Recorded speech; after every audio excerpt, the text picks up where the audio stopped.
YouTube always takes a second to get ready.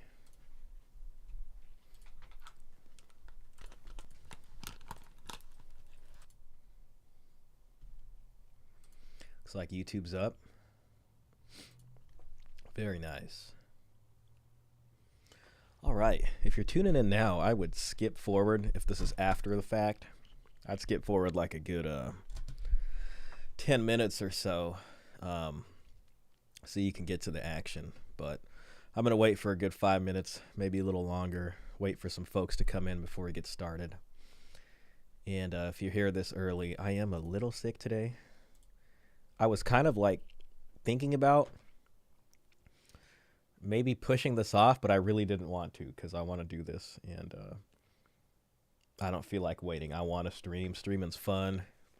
It just sucks when you have like some allergies or, you know, whatever you want to call this. But so I'm going to wait, see if anybody comes in. If anybody comes in, we'll get the show started. There it goes. We got a good one today, and that's it's gonna be this. I thought I'd finally watch something that's not, you know, usually we're in here watching stuff that is kind of giving us crap, but this seems like something from the other side. So, yo, Klaus, welcome in, man. Pleasure to see you, man. Whew.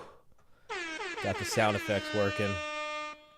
Forgive me if I sound a little nasally. I'll try not to let that get in the way. I am a little under the weather, unfortunately. And I was pretty close to canceling the thing, but I just couldn't bring myself to do it. So we'll give it a few more minutes. If you're wondering about the sunglasses, I'm not just wearing these to look cool. I know they do make me look pretty awesome, but they're actually blue light blocking glasses.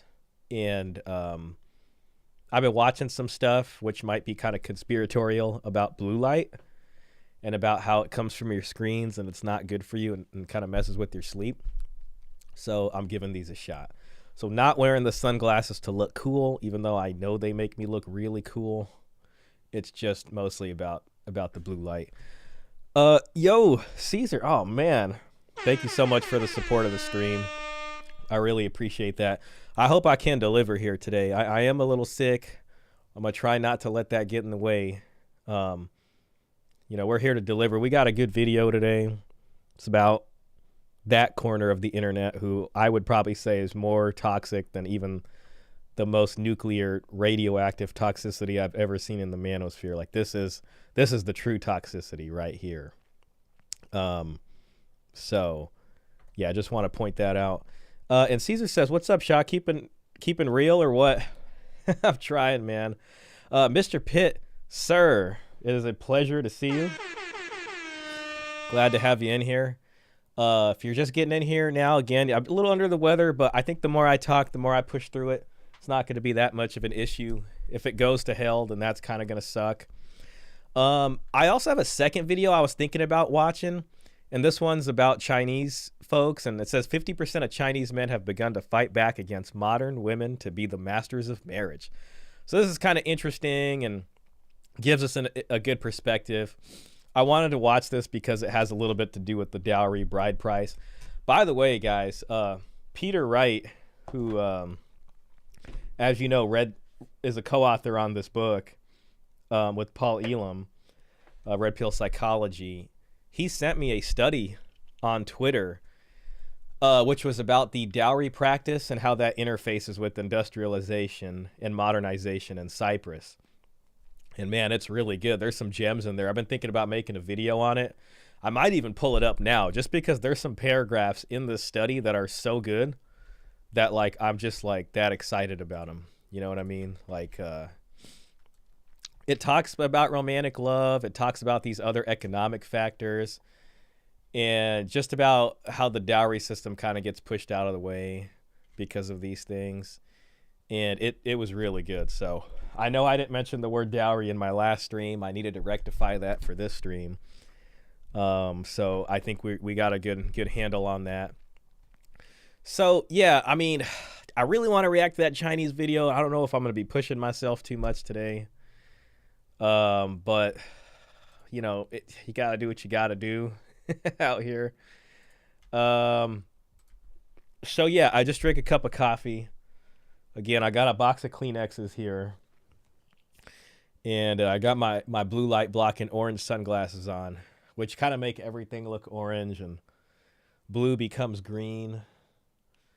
But, you know, I'm going to be looking at this for a few hours, so we'll see how it goes. All right. I say we just get into this. Damn.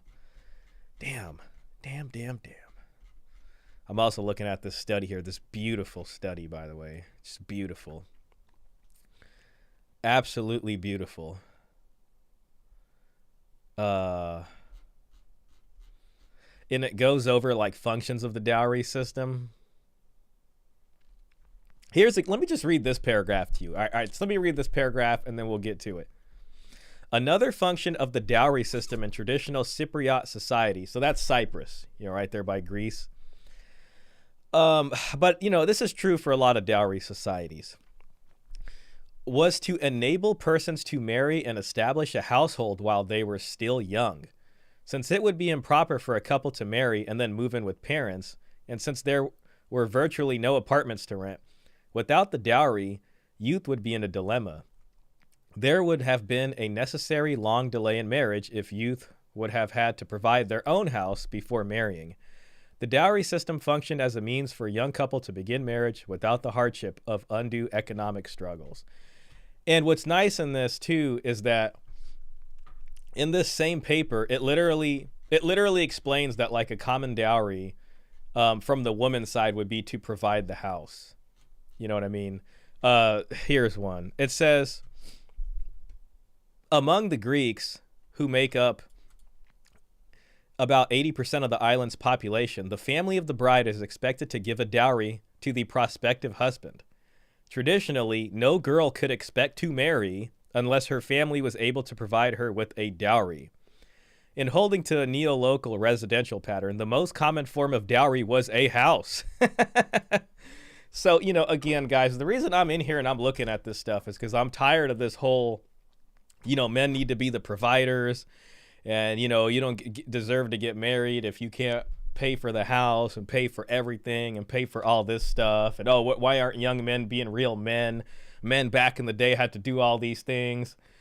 And I just think that's not true. Young men especially have this unnatural pressure put on them to literally be able to pay for everything by the time you're like 25, which is ridiculous. And then when we look at most of Western society, especially, it's like the woman's family is providing a house. You know what I'm saying? Imagine you're getting married and, you know, you lifelong monogamy, you're going for it. And a house is like, okay, yeah, this is coming from the wife's family. Now we're going to help set up this household so you guys can marry young, take advantage of that fertility period. And we're betting on you, young man, who's now beholden to your father-in-law and that family, that you're then we're investing in you to help you, you know, get a foothold so that you can start working and earning and then providing for the family. Not for her specifically. She's coming with the dowry. She's providing for your future children. And when you guys have daughters and sons and getting them ready to go. See? So anyways, this paper is amazing. It just has a lot of interesting things. The most common form of dowry was a house, including the home furnishings. If parents were very poor, the very least that could be expected were the furnishings for the home, which usually included cooking utensils and hand-decorated lace tablecloths, tables, and spreads. And again, if they didn't have any dowry or whatever, they can just expect not to be married. So that's fun. There's a lot of little fun things in this paper. So, I mean, I think I need to do a second video on the dowry just to get this stuff put in there. And man, God, I'm tempted to look at that Chinese guy video first and then the femcels. Maybe we'll save. I like the Chinese video because it kind of has a little bit of the soft guy era stuff in there. But oh man, it is 16 minutes and I know I could probably talk for a long time. Let's just watch like the first few minutes of it and we'll see. Maybe we'll skip some of it. How about that? All right, gentlemen. 为什么只有女的可以要求男的男？为什么只有女的可以要求男的，男的不能要求女的？也太早了。 All right, at a matchmaking corner, a man flips the script. With the monthly salary of 3,000 yuan, he demands that the woman must earn at least 8,000 yuan. So see, that's the soft guy era in effect here in China. So let's see what they've got to say a little bit. If there's no English voiceover on this, I might stop it early. 你要求那么多，你才3000，你让你儿子8天。月薪3000不高啊。 The girl's mother angrily called it absurd. The man retorted, "Why is it that only women can make demands on men? Why can't men have standards for women too?" Man, so I was thinking about this earlier. You know how they say, like, okay, like women have all these like really delusional standards and the normal woman expects so much. I think men need to come from the other side and just voice equally delusional standards, right? Because that's how negotiating kind of works. It's like they're starting high. Essentially, this is a negotiation. We got to start high. And then maybe a deal can be made, you know, in the middle somewhere. But you got to be firm on that, you know? Like, no, I want you to bring everything. 他不高，他要求你只要8天。他反过来，他做家务啊。我能帮他们家传宗接代。我要找的是什么？愿意花钱的。Looks like we got no English on this, unfortunately. Well, that's going to save us some time and get us to Femcels quicker. Should be willing to spend money on, let's see here. So, what kind Oh, okay, there's our English. Never mind. of woman should I be looking for? She should be someone willing to spend money on me. Many of you question why I want a wealthy woman and suggest I can't meet women's standards. Then let me ask all of you this. If I meet a woman's needs, who is going to meet my needs? Am I supposed to always consider others without thinking about myself? I need to think about myself too. If I end See, the soft guy era has officially hit China. I mean, I'm going to say, I don't know if this independently or organically sprouted over there. It's very possible because they're dealing with a lot of the same things. And it only makes sense that this is going to happen eventually. Once the deal is so bad and the men get pushed so far off to one side, they're going to come back and start saying things like this. We're going to have some form of a dowry system kind of almost re-erupt at this point. up with someone, I'm very clear about one thing. In certain aspects, a man's value is more significant than a woman's. Statistics show that the average life expectancy of women is longer than that of men. So, I want to ask whose youth is shorter, men's or women's? The answer is obvious. Men's youth is shorter. Therefore, if I can't find someone we both like, I might as well marry a wealthy woman straight away. Of course, I'm currently looking for love, hoping to find someone we mutually like. But if it doesn't work out, I'll just marry a wealthy woman and stop caring too much about anything else. If you're a woman and you don't have money, that just means you lack capability in certain areas. Yeah, see, that's how we gotta be coming at these people. Honestly, like, oh, you don't got nothing? Well, you're whack. You know what I mean? Like, and your whole family's whack too. Your father's whack, your brother's whack, your grandfather's whack, because they got you poor out here like a beggar. Only poor women think men are materialistic, while wealthy women focus on whether a man can bring other value. Don't you agree? As for arrangements after marriage, I have my own opinions. For instance, after getting married, the household finances should be controlled by the man, and the woman's money shouldn't be freely kept in her hands. As for the bride price, I can certainly give it, but it depends on how much dowry the other side can offer me. Perfect. Yep. See, China is an interesting country too, because they have always had this kind of back and forth between bride price and dowry, and sometimes in marriages, both of them would occur at the same time. So they're an interesting kind of thing there, and their economy and stuff has kind of shifted. So kind of going through things like communism, it then changes things, because since the government, I mean, that's essentially like the welfare state, you know what I mean? It then affects marriage transactions, because you now have the government paying for a lot of things, and it makes certain things unnecessary in that regard. After marriage, my wife's salary must be fully handed over to me. Only if I manage the income can I prevent the woman from spending money recklessly. Hey man, shout out to that guy. See, they're figuring it out over there in China. And that's how we gotta be. No marriage until there's a proper negotiation. We're 2 minutes in. I might skip some of this. I mean, I think we kind of got the point. Are men finally starting to fight back, striving to become the masters of the household? Today, I came across a piece of matchmaking news, and the story was absolutely jaw-dropping. At their first meeting, the two followed the usual practice of briefly introducing their basic information. From looks to other aspects, the man was evidently very satisfied with the woman's conditions. Not long after they started chatting, he directly expressed his intentions. He told the woman, "I think you're pretty nice. We can get married, but there's one condition. You need to bring a dowry of 300,000 yuan. I swear to God, haven't I been saying this? Haven't I been saying this? It's like, we have to just come back with this. And first they will laugh at us. They'll be like, this is the most ridiculous thing I've ever heard. But it's like, the more that they just get met with that, the more they'll understand how, like, not worth it is for men in the first place. And they have to at least do something to make it worth it for us at a certain point. Upon hearing this, the woman's expression changed visibly, and she stood up angrily, ready to leave. However, after taking just a few steps, she couldn't hold back and turned around to lash out at the man. Perfect. Yeah, see, they need to...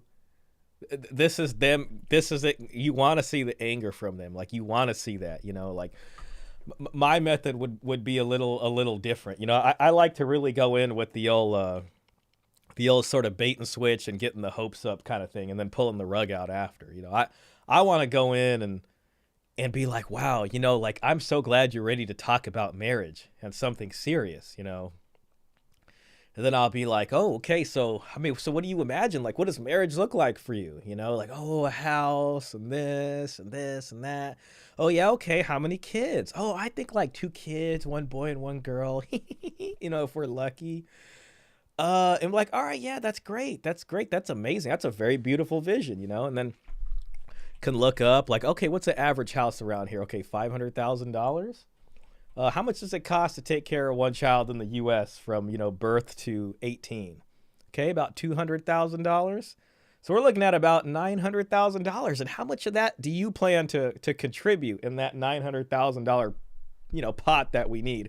Which is going to be more because, you know, if you're paying a mortgage, you got interest and all these other things. It'll be about $1 million affair here you're talking about, lady. And if they don't got no answer for that, then yeah, they ain't ready to have that conversation about marriage. Where do you get this confidence from? I haven't.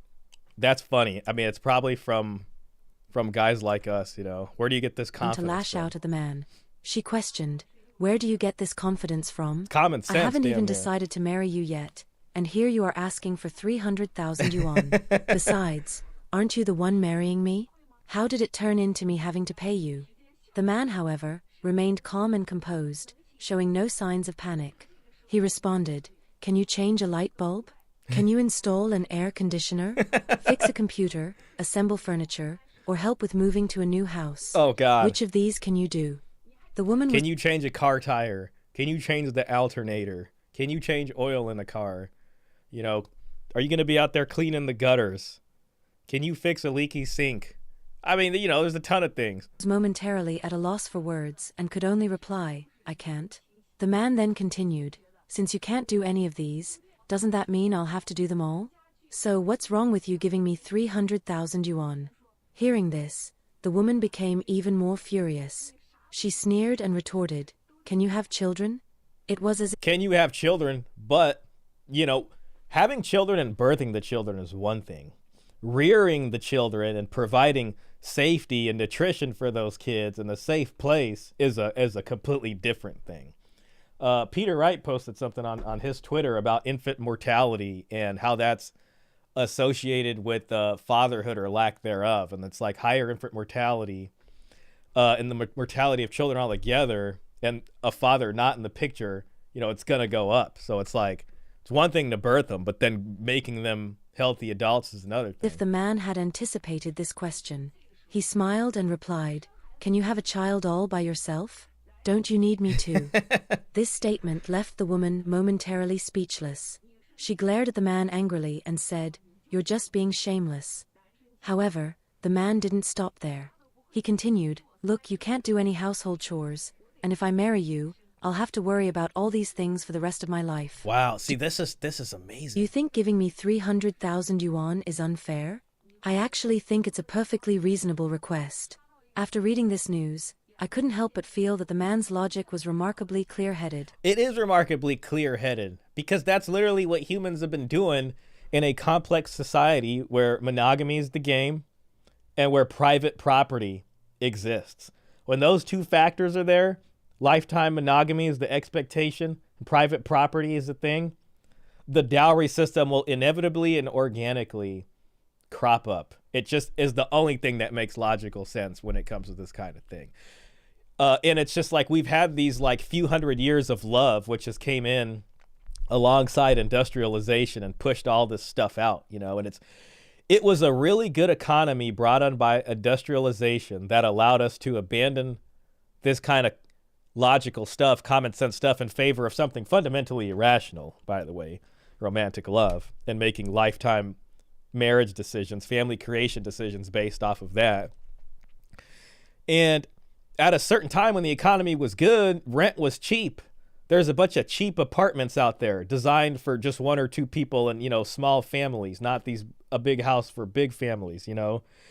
And people were able to get jobs more easier, you know, kick the kid out at 18, go get a job, get your own place.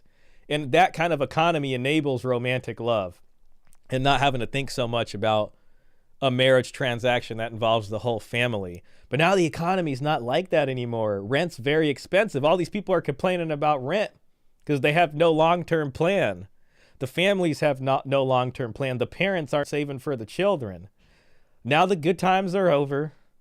You know, we hit a saturation point. There's no cheap apartments out there. There's no cheap rent. Everything's expensive. Houses are expensive. People are like, what are we going to do? It's not fair. But it was always tough, but families had a plan to thread wealth in through marriages, and that's how it works. So now it's kind of pushing us back a certain way, you know. The point being is that, you know, the other side of this marriage thing needs to bring something. Even to the point of being aggressively justified. What does everyone think? Do you think the man's argument makes sense? Hell yeah. In our matchmaking work, we often encounter people with specific requirements. Take, for example, a gentleman who came to us 2 weeks ago. His qualifications could be described as highly advantageous. This man was born in 1988. Okay, highly advantageous. This is going to sound like, you know, it's the guy with the really good job. He's probably good looking, all that stuff. Someone that ladies would generally like and be like, ooh, I want to scoop him up. All right, so let's see. Holds an associate degree and started his own business right after graduating from university. His current annual income has stabilized at over 1 million yuan. In addition, he owns multiple properties. Oh, here we go. Okay, so this is going to be your quote unquote high value man. Rental income alone, he earns several 100,000 yuan per year. It's safe to say his financial situation is highly enviable. However, this gentleman has some very unique preferences for choosing a partner. Here we go. When he approached me, he specifically requested that I not list his actual high income in his profile, but instead state his income as being at the level of an ordinary office worker. That's actually kind of, I feel like that's a smart move because he's going to get a lot of these other people on the other side to kind of reveal themselves faster. And then he's going to be able to save, you know, these other sort of cards up his sleeve when it comes to negotiation. Such as around 10,000 yuan per month. As for other information... Wow, so ordinary office worker is 10,000 yuan per month. So that's 120,000 yuan a year, which is probably very little. But he's stabilized making on average about 1 million yuan a year. So this guy's bringing in a lot of money. Like owning a car, owning a house, having an associate degree, and being self-employed, he had no special requests to conceal. Regarding this request, the man explained that he had been in a long-term relationship before and found that the women he dated were often only interested in his financial status and weren't genuinely sincere about him. Moreover, they were very extravagant with money. This caused him to have doubts about relationships, and he hesitated to ask friends for matchmaking help, fearing he'd be ridiculed. Therefore, he decided to come to me, hoping that through professional matchmaking services, he could find the right partner. This man... Thanks, man. Yeah, I swear to God, I'm not doing it to look cool. I mean, I have recognized early in the stream that these sunglasses do make me look extremely cool. But they're $20 glasses I got on Amazon, and they're called blue light blocking sunglasses. And it's supposed to be good for if you're looking at screens for long periods, something about, you know, the hormones and all the things.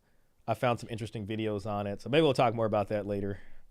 Man's criteria for choosing a partner are as follows. Oh, here we He go. hopes the woman is a graduate of a top-tier university, absolutely not materialistic, has a stable job, and has a gentle and caring personality. At the time, I reminded him that with the information he wanted to include in his profile, it would be difficult to find a woman who met his requirements. But he insisted that I try. As a result, a week after his profile was published, not a single woman expressed interest in him. Later, he asked me to adjust his income to I feel like this is like, you know how you see those videos and it's like people who like, they basically lie on like their Tinder and stuff like that. And then you get like a normal guy and then he gets no matches, but suddenly he's like, goes on there and BS's or takes a picture with the Ferrari or something. Then he starts getting all this attention. It's like that, but the opposite. Again, guys, forgive me a little under the weather today. 200,000 yuan, but still no one showed interest. It wasn't until we updated his income to 500,000 yuan that women started to inquire about him. However, by that time, his criteria for a partner had changed. He now required the woman to be at least 165 centimeters tall, under 27 years old, with a top-tier university degree, and good looks. I asked him why he suddenly changed his requirements. He said, "If my income is not disclosed, I can lower my expectations because at that time, I was just looking for someone who doesn't care about money. That was my core requirement. But now that my income is openly stated, the situation is different. This is essentially like a business negotiation. In that case, I can't let myself be at a disadvantage, can I?" This man's thought process struck me as rather complex and made me wonder whether there was anything wrong with his logic. 電視劇都唔敢咁樣演嘅普信男事件嚟啦。 This is simply a real-life story that's even more absurd than a TV. The part that rich guy is messing up on is, you know, if he's going to be dealing with these vipers out here, especially with that much money, you know, it's going to be tough for him, but he needs to have them bring some kind of wealth over. So they need to make an offer on that guy. He should just put it all out there and see if he can get a big dowry from some woman from some rich family. That's going to be the right way to do it. Drama. Last week, a woman and a man were matched for a blind date here. As soon as they sat down, the man spoke directly. "I have excellent genes, and I can definitely produce a healthy child. You're not young anymore, so..." Wonder if she really looks like this, if she's using one. You know how like a lot of those things, like the DJI things, they have these little face apps that use like a filter on there to help all this stuff. You look like Adam Jensen. Man, I don't know who that is, but you got me curious now. Let me I just got to see who that is because I don't know who that is. Adam Jensen. Oh, he's a musician. Oh, man, this guy looks pretty cool. Oh, no, it's a video game character. Oh, damn it. There's two Adam Jensens. There's a video game character, and then there's a musician. Oh, God. So here's the musician. And then here's the video game character. Okay, I think it's the video game character. Hey, man, thank you. That's a big compliment right there. I appreciate that, honestly. Let's get back to this. Deuce X. Thank you, man. I appreciate that. I'm gonna look into that video game. That looks like a fun game. Yo, Klaus, I see your comment real quick. Hey, Will, man, welcome in. Digging the shades, bro. Thank you. These are blue light blocking glasses. I watched some stuff about how screens have a lot of blue light coming out of it, and it's bad for you. So I looked up some blue light blocking glasses, and I'm trying them out, seeing if they help my sleep. But I also want to give you a shout out. Brother Will was recently married in Cairo, Egypt, and I want to say congratulations to you, sir. That's amazing to hear. So we're all happy for you, man. And it sounds like you just got home from a very fun adventure. So yeah, I just wanted to shout that out. Klaus says he got it right. As soon as it gets transactional, he treats it as a business. Exactly. That's exactly what it is, and it's the only thing that makes sense, because he saw, you know, he put all the sort of materialistic stuff out of the way first, and nobody was interested in them. So it's like, well, if I got a parlay at this point, then I got a parlay. So we should have a child first and then get married. This would be more efficient. It's best to have a child. Oh. And I can definitely produce a healthy child. You're not young anymore, so we should have a child first and then get married. This would be more efficient. It's best to have a child within a year. He spoke with great confidence and emphasized that they should live together as soon as possible to better show their true selves to each other.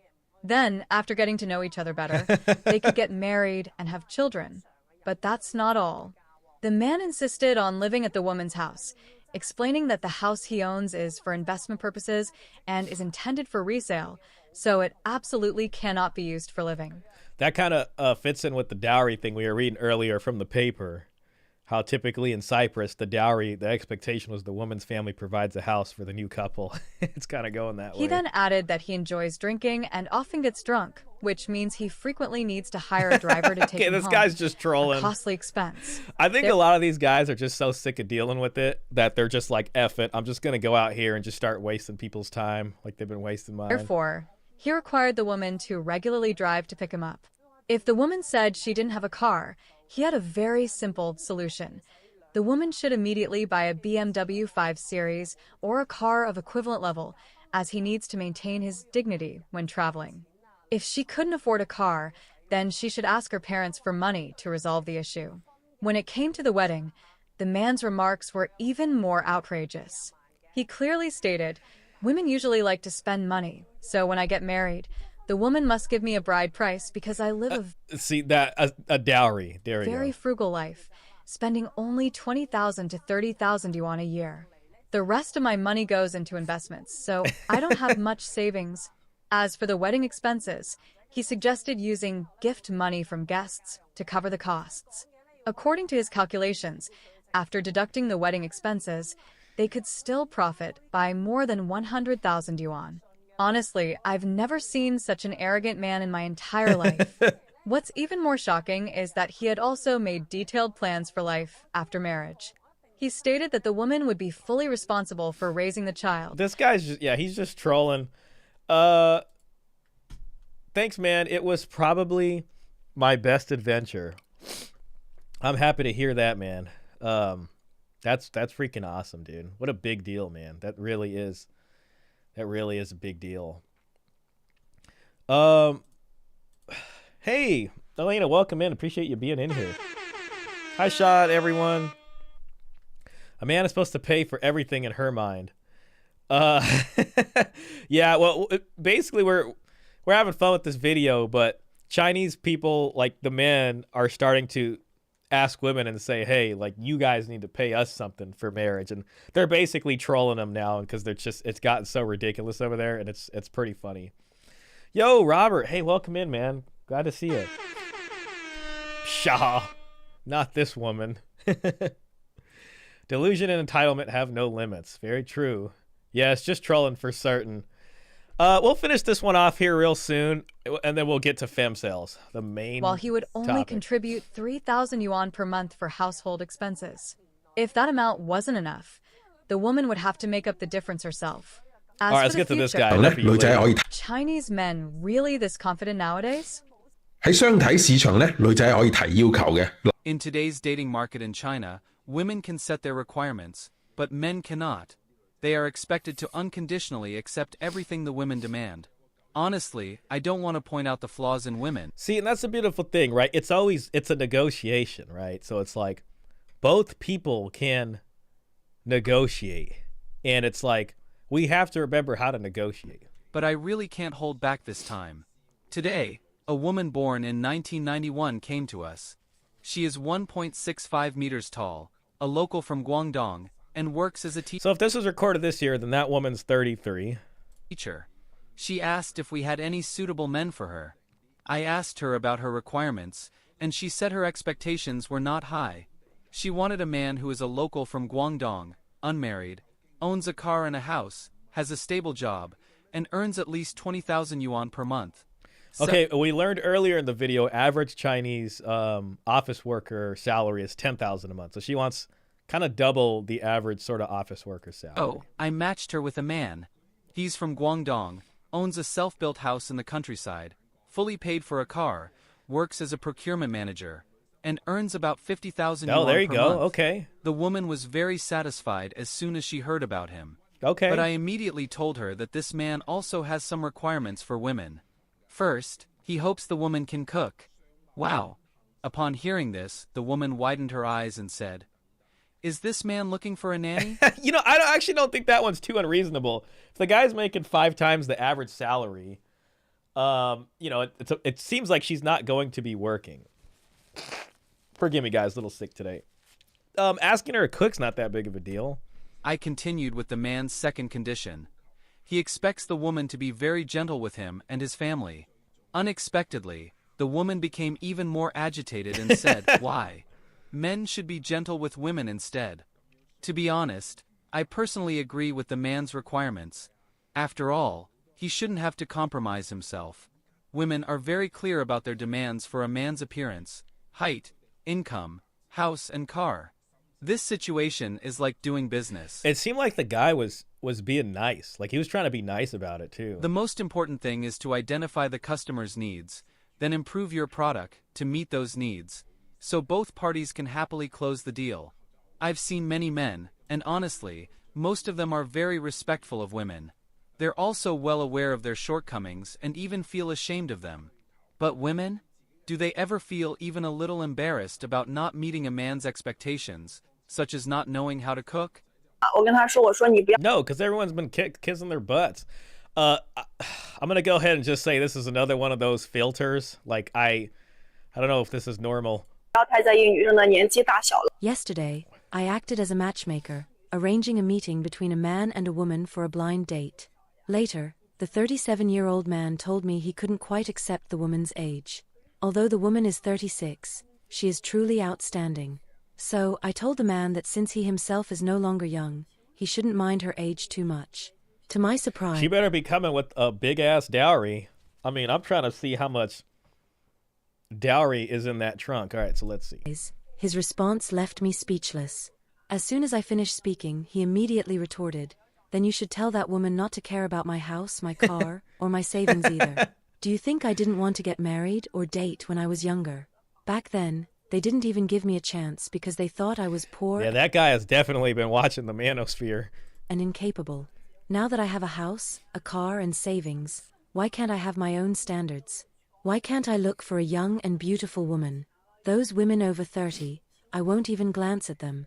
So yes, I insist on finding a young and beautiful woman." And you know what? A young and beautiful woman is probably going to take that deal over there in China. She'll be like, you know what? I'm going to go for that. There's nothing to argue about, understand? His words rendered me completely unable to respond. She didn't know what to say because he was right. He was right, you know. Felt harsh, but I had nothing to say in return.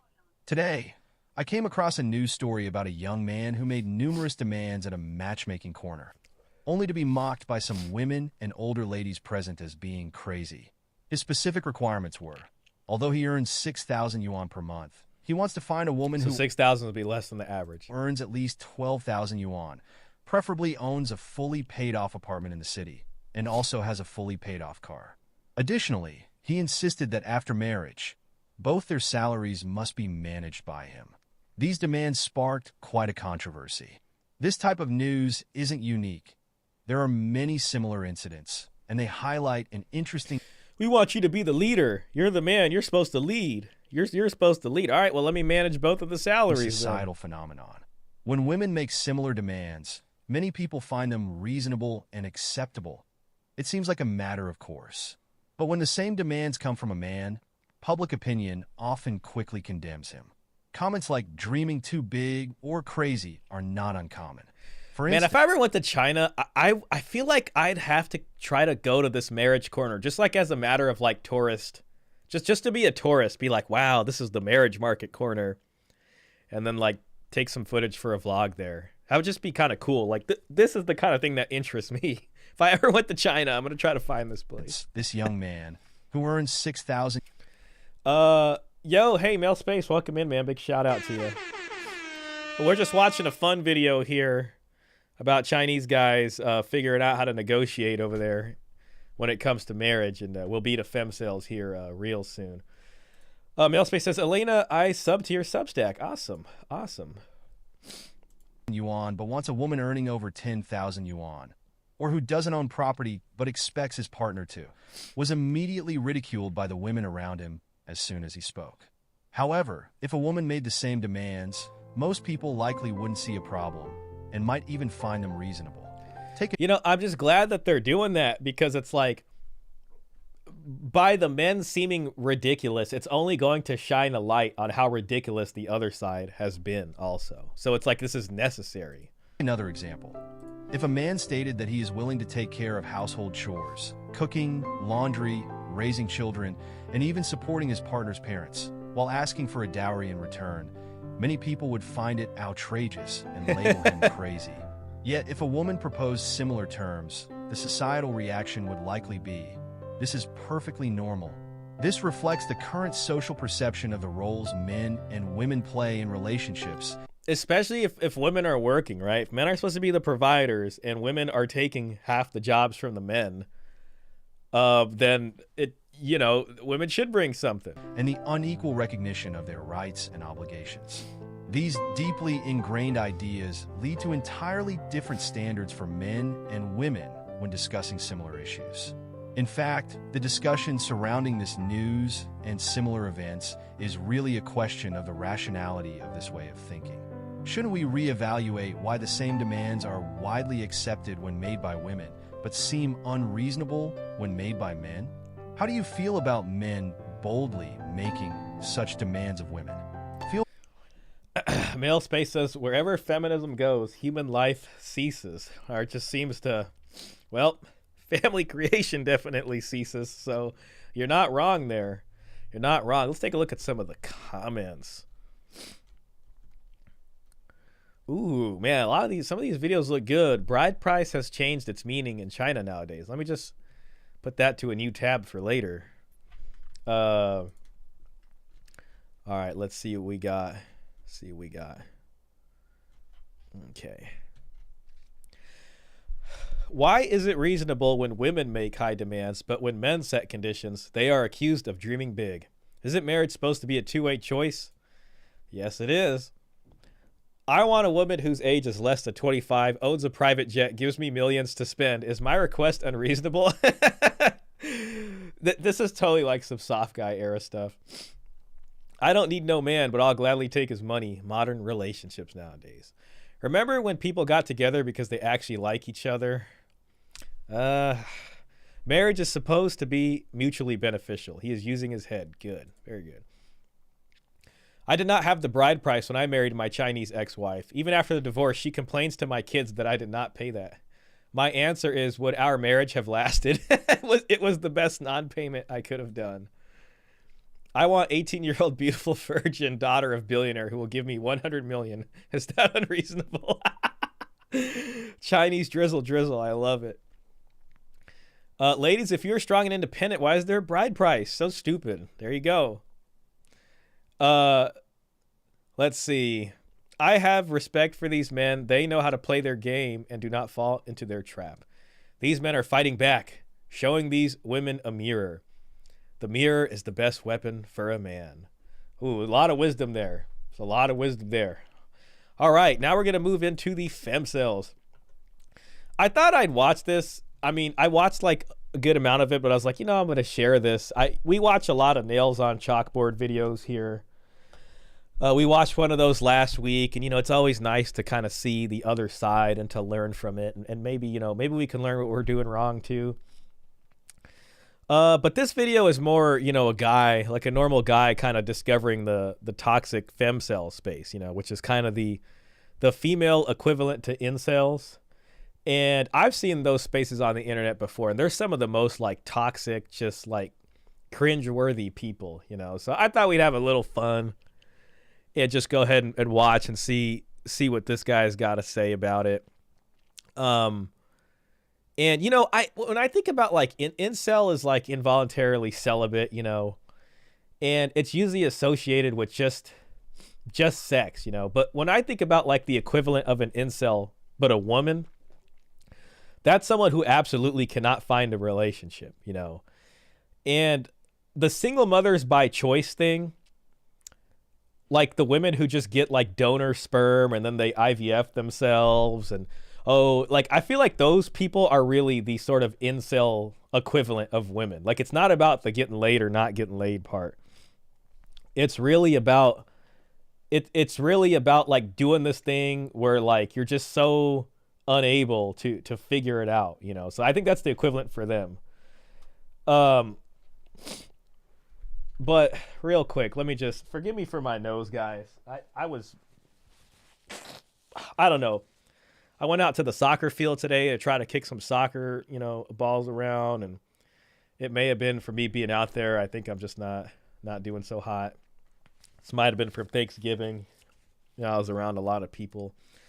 By the way, these stupid conditions wouldn't exist if there weren't male enforcers of feminism. Yeah, I mean, that's, you know, some people would call that like the simp enforcers. So yeah, I mean, that's true. You know, people are bought in to a lot of stuff. And it's really men who, I mean, I don't want to blame men, but it's, if there's one thing I'd say men aren't doing is they're not negotiating. But that's because I think men are kind of conditioned to believe that they don't deserve to do that and they don't deserve certain things when they totally do. And that's why I keep looking at the dowry system and stuff, because I'm trying to figure out, like, what is it men usually got? And what was the norm going for all these hundreds and thousands of years, you know? So that is kind of the gynocentric culture that's sort of churning out men who are brainwashed, and you know, that's where the whole red pill thing comes in. So, but yeah, a lot of those people do kind of help hold that up.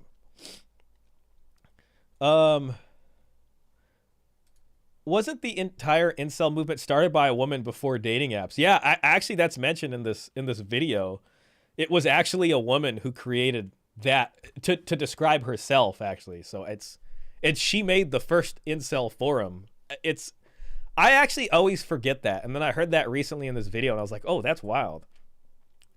I thought it was a gender neutral term. It is supposed to be a gender neutral term. You know, I think it's guys like Elliot Rodger and that stuff that turn that term into what it is, you know, because those were the guys that kind of put it into the consciousness after the things that they did. And so nobody really knew where it started from. I mean, I can't even remember most of the time. Robert says, if you ain't laying me anyway, why do I give a F about your opinion? I mean, you know, I usually go with if you're not paying my bills, like, why do I care? Like, if you're not helping me, why do I care? You know what I mean? They are incompatible with men for LTR. Yes, oh God, those women especially. I mean, you know, could I do it for a giant dowry? Quite possibly. But yeah, I mean, that's going to be a rough one. They're insings, involuntarily single. Yeah, or in-rails or something. I don't even know what you'd call it. Insings. Lazy, entitled, delusional women. Absolutely. He got the COVID. I hope not, man. I hope not. I mean, it's possible. You know, I had it before. It's just, it sucks, man. It sucks, you know, and I didn't want to wait. Let's see. The original definition was involuntarily celibate of 6 months or more. Now it means man who says something unflattering about women. Yeah, I mean, they'll call men who aren't celibate incels. Like, even if you're a guy and you're getting laid, it's just like if you have like a specific belief system, the term's completely been hijacked. You know what I'm saying? I mean, so you're 100% right about that. Oh man, the other comments didn't go. I can't pull up your comment Yenyu. True, I tend to think Elliot was more of a psychopath than an incel. Something tells me he was over-medicated like most shooters. Yeah, something was definitely going on there. I've been called incel hours after going horizontal. Yeah, it doesn't mean what it used to mean anymore. This is all right. Let's get into this.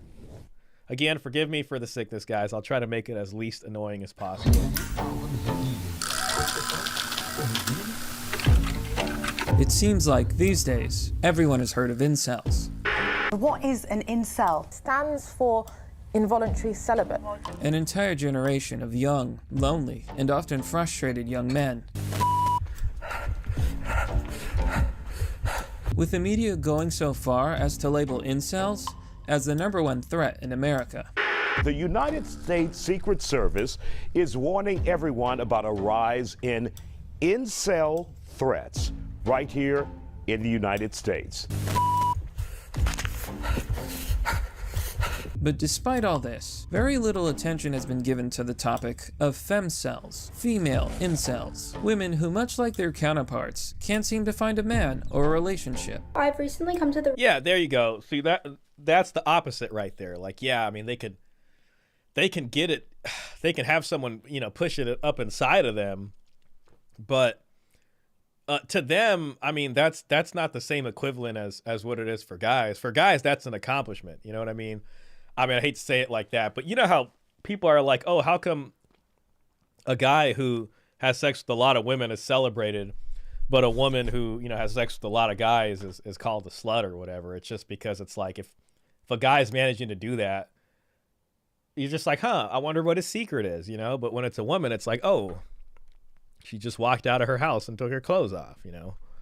Realization that Chad doesn't want me, and this absolutely breaks my heart. See, that's probably what it is too. It's probably some form of like alpha widowing, and it's again, I mean, it's funny that you said Chad. This is a complete internet 4chaner frog person right here. But yeah, a lot of the toxicity, you know, I've mentioned this before, like the toxicity and the abuse travels from the top of the pyramid down. You know what I mean? Like a lot of guys who end up with the woman that settled for them, you know, post-wall or whatever, will end up taking all the abuse and anger for things he never did to her.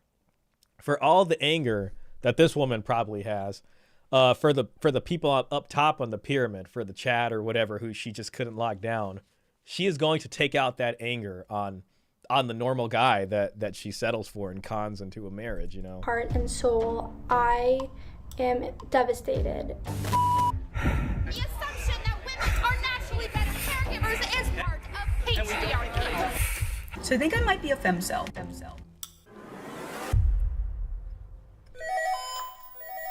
My name is Mr. Obvious, and this is the story of how I infiltrated the deep, dark, and disturbing world of the femcel movement. It all started on a cool November evening. I was standing by the local woods, smoking paper. Wait a minute. This video is going to be a little artistic, but, you know, it's interesting.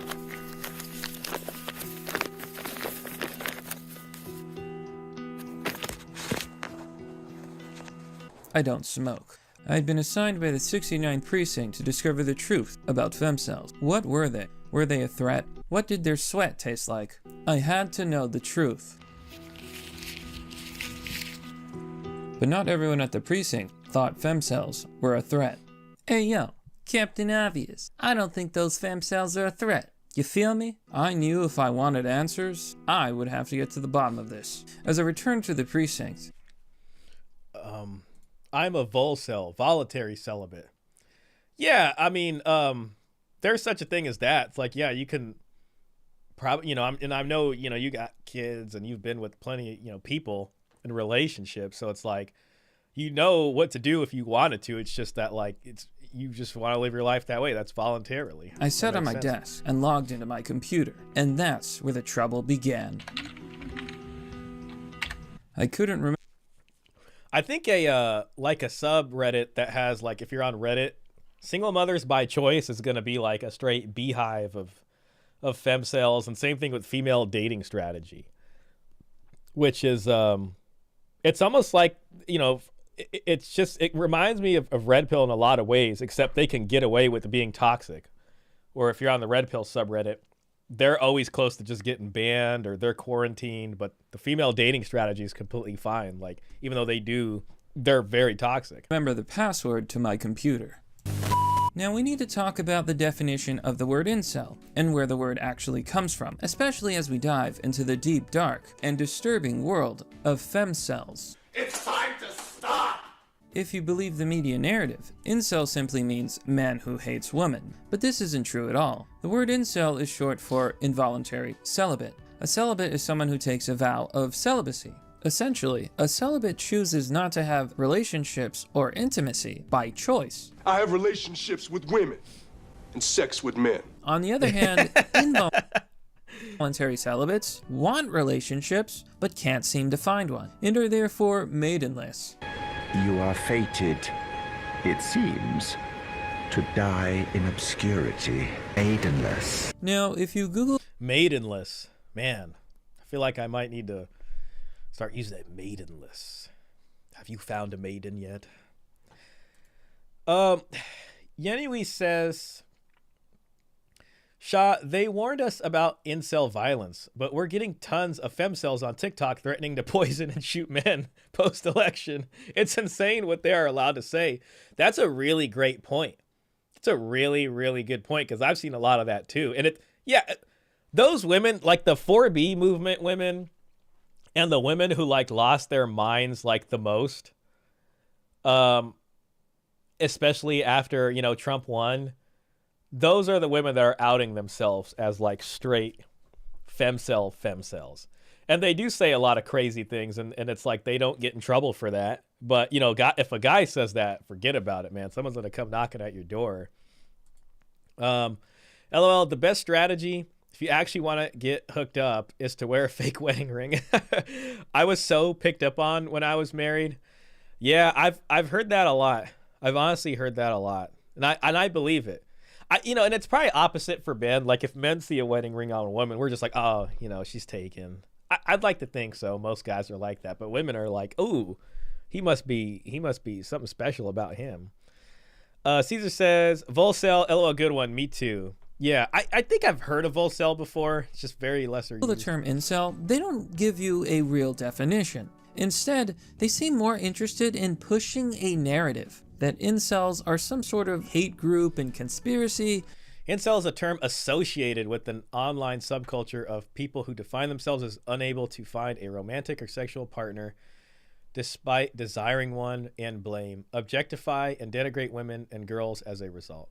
Movement strongly linked to misogyny. That's against women. But the definition gets it wrong. It also pushes the idea that only men can be incels, which isn't true. It's a gender-neutral term. In fact, the term incel was actually invented by a woman. See, that's crazy. I always forget that. I think Yenui pointed that out earlier here. Despite its intersections with misogyny and overwhelmingly male groups, the person credited with coining the term incel was actually a woman. Alana, who is known only by her first name, first popularized the term in the 1990s. Wow, it's been around for a while. Through a personal website called Alana's Involuntary Celibacy Project. The term incel became a part of the language she used with her followers as they discussed feelings of shyness and social awkwardness. However, as the term spread, it began to take on different meanings. But this, my friends, is where the rabbit hole gets deeper. A woman named Alana started a website called Alana's Involuntary Celibacy Project. Man, that takes me back. That takes me back. Look at that HTML right there. In the 1990s, the website focused on how its followers felt shyness and social awkwardness and had difficulties. Mailspace says, something you'll notice is that incels and womanizers talk the same about women. You know, it's interesting. On Twitter, sometimes, like, you know, you see stuff in the feed, even for people you don't follow. And Tristan Tate mentioned something about that. And I think he was talking about, like, Nick Fuentes. But there's, like, a kind of meme that, like, the incel guys, you know, way over here, and then the guys that are getting most of the women, they end up coming to the same conclusion about like women's nature or whatever. It's kind of like a funny thing, you know. And they just, because they both kind of just see it, the incel guys seeing it kind of up front and the sort of harshness. And then the guy who's getting all the ladies probably sees the harshness, but just not directed towards him, you know. He's the guy that's like hooking up with the chick, and then afterwards she calls her boyfriend and lies to him. And then he's just like, damn, that's kind of crazy, you know. Robert says she's probably fat and annoying. I mean, you know, that probably goes into a lot of the in femcel relationships. You see, the term incel was basically unheard of, not even 8 years ago. Incels were a small, niche community on the R9K board on 4chan. Eventually, they migrated over to Reddit and created the infamous r/incel. Yeah, see, they had that on Reddit, and then what happened was Reddit basically banned them. So they were all on there at one point, and after they got banned, like a lot of traffic, a lot of those guys kind of went over to the Red Pill subreddit, and you know, it had a change. It had a change after that. Subreddit. This didn't last long, however, as Reddit quickly nuked the subreddit from the platform. The official reason given was that the subreddit had violated the site's content policies. You are accused of treason and anti-Soviet behavior. The court finds you guilty and sentenced you to be shot. Specifically citing a content policy against violence. To this day, there are many people who believe that the banning was political. Reddit has been known to be very woke and even downright hostile towards men, especially men expressing their feelings, their anger. You know what was hilarious? After Trump won, there were these funny posts on Reddit that, like, it's like they almost figured it out, you know, where they were just like, oh, we want to hear from Trump supporters about why you voted for Trump, and like nobody was saying anything. And they're just like, how come there's no Trump supporters? Because they're trying to have like a conversation about it. But it was like this moment where it's like, oh yeah, we banned anybody that had even the slightest opinion that was pro-Trump. Like, we banned all those people. We banned those subreddits. Like, we just decided to live in an echo chamber, and then we lost the election, you know, in this crazy way that was unexpected for them. Caesar says, I've heard that too, Shah, that highly attractive men and highly unattractive men are the two groups that resent women the most. Yeah, or they just, they witness a certain thing, you know, deep down that ironically gives them the same opinion. Reddit and incel are synonymous. I mean, maybe Reddit and Femcel, that would definitely be true, right? Because the incels all got kicked out. Anger, their disappointment, and their suffering. Basically, they were shut down for criticizing women. All women are queen. If she breathes, she's a god! And then everything changed when the mainstream media attacked. In 2018, on the same day, every major news outlet and mainstream media company released story after story about incels and the incel threat. Suddenly, overnight, it blew up into a national phenomenon. Well, there is incel threat. Suddenly, overnight, it blew up into a national phenomenon. Well, there is a growing threat to women from men who are often frustrated sexually. Fox 13's Ernie Freeman reports on a dangerous group of men called incels. Excuse me, but I've got something Hey, to tell Donald Trump. you first. Thank you for ruining my life. Ashley! What did you do? Everybody's always blaming me for everything. That's hilarious. All of a sudden, everyone was talking about incels. In August of 2018, the media did a massive campaign, blowing up incels into the public consciousness. Wow. That's interesting, you know, and that's where, you know, it becomes like this sort of pejorative term where it's just not, it's not even like incels, but it's like, this is where like any guy, whether you're getting laid or not, if you say something that's just not, you know, pro women, it's like you're immediately going to be called the term incel. But nowadays, incel is just a term used to insult men. It's become an anti-male insult. Perhaps because of this, people have completely ignored the disturbing truth. Reddit may have banned r/incel, but they never banned the femcels. And this is where the story gets dark. By this point, the investigation had been underway. But could it really be that simple? Could it really be that femcels were simply incels who were female? I had never seen a woman before, though I had heard about them from Frankie. Apparently, they liked flowers and serial killers. They like the flowers like they like the serial killers, covered in red. You see that? That's gamer girl juice. Now, I'm not talking about your everyday average gal, like Belle Delphine. I'm talking about gamer girls. Needless to say, this stuff is highly toxic. Never consume it.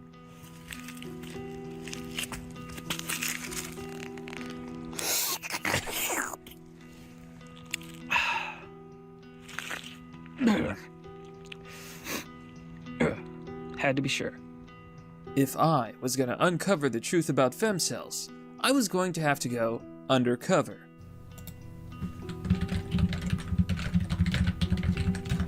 It's insane those MAGA men think they can act this way. I gave it my best shot. Unfortunately, things weren't going so. That's kind of funny. It makes me wonder, like, because, you know, a lot of online profiles, there's people in there just fanning the flames. It's like, how many women are pretending to be incels and saying, like, the worst things just to get them banned? Like, kind of agent provocateurs, you know? Maybe there's the same with guys in the women's spaces, too. Well, on X.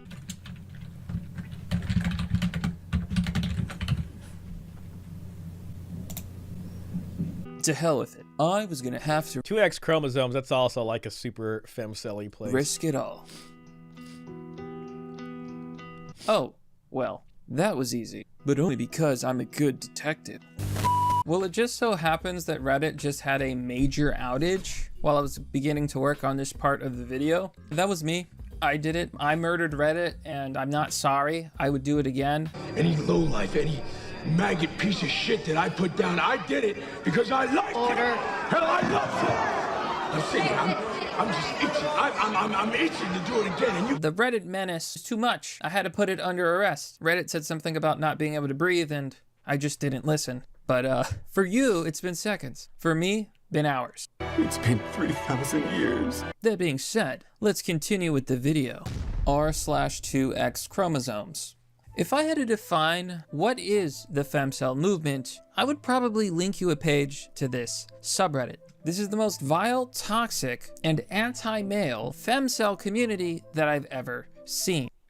Man, I'm really glad this guy made this video because somebody really needed to. Like, these people are, like, really bad, and it's not even just like insufferable, but they really are like misandrist, truly.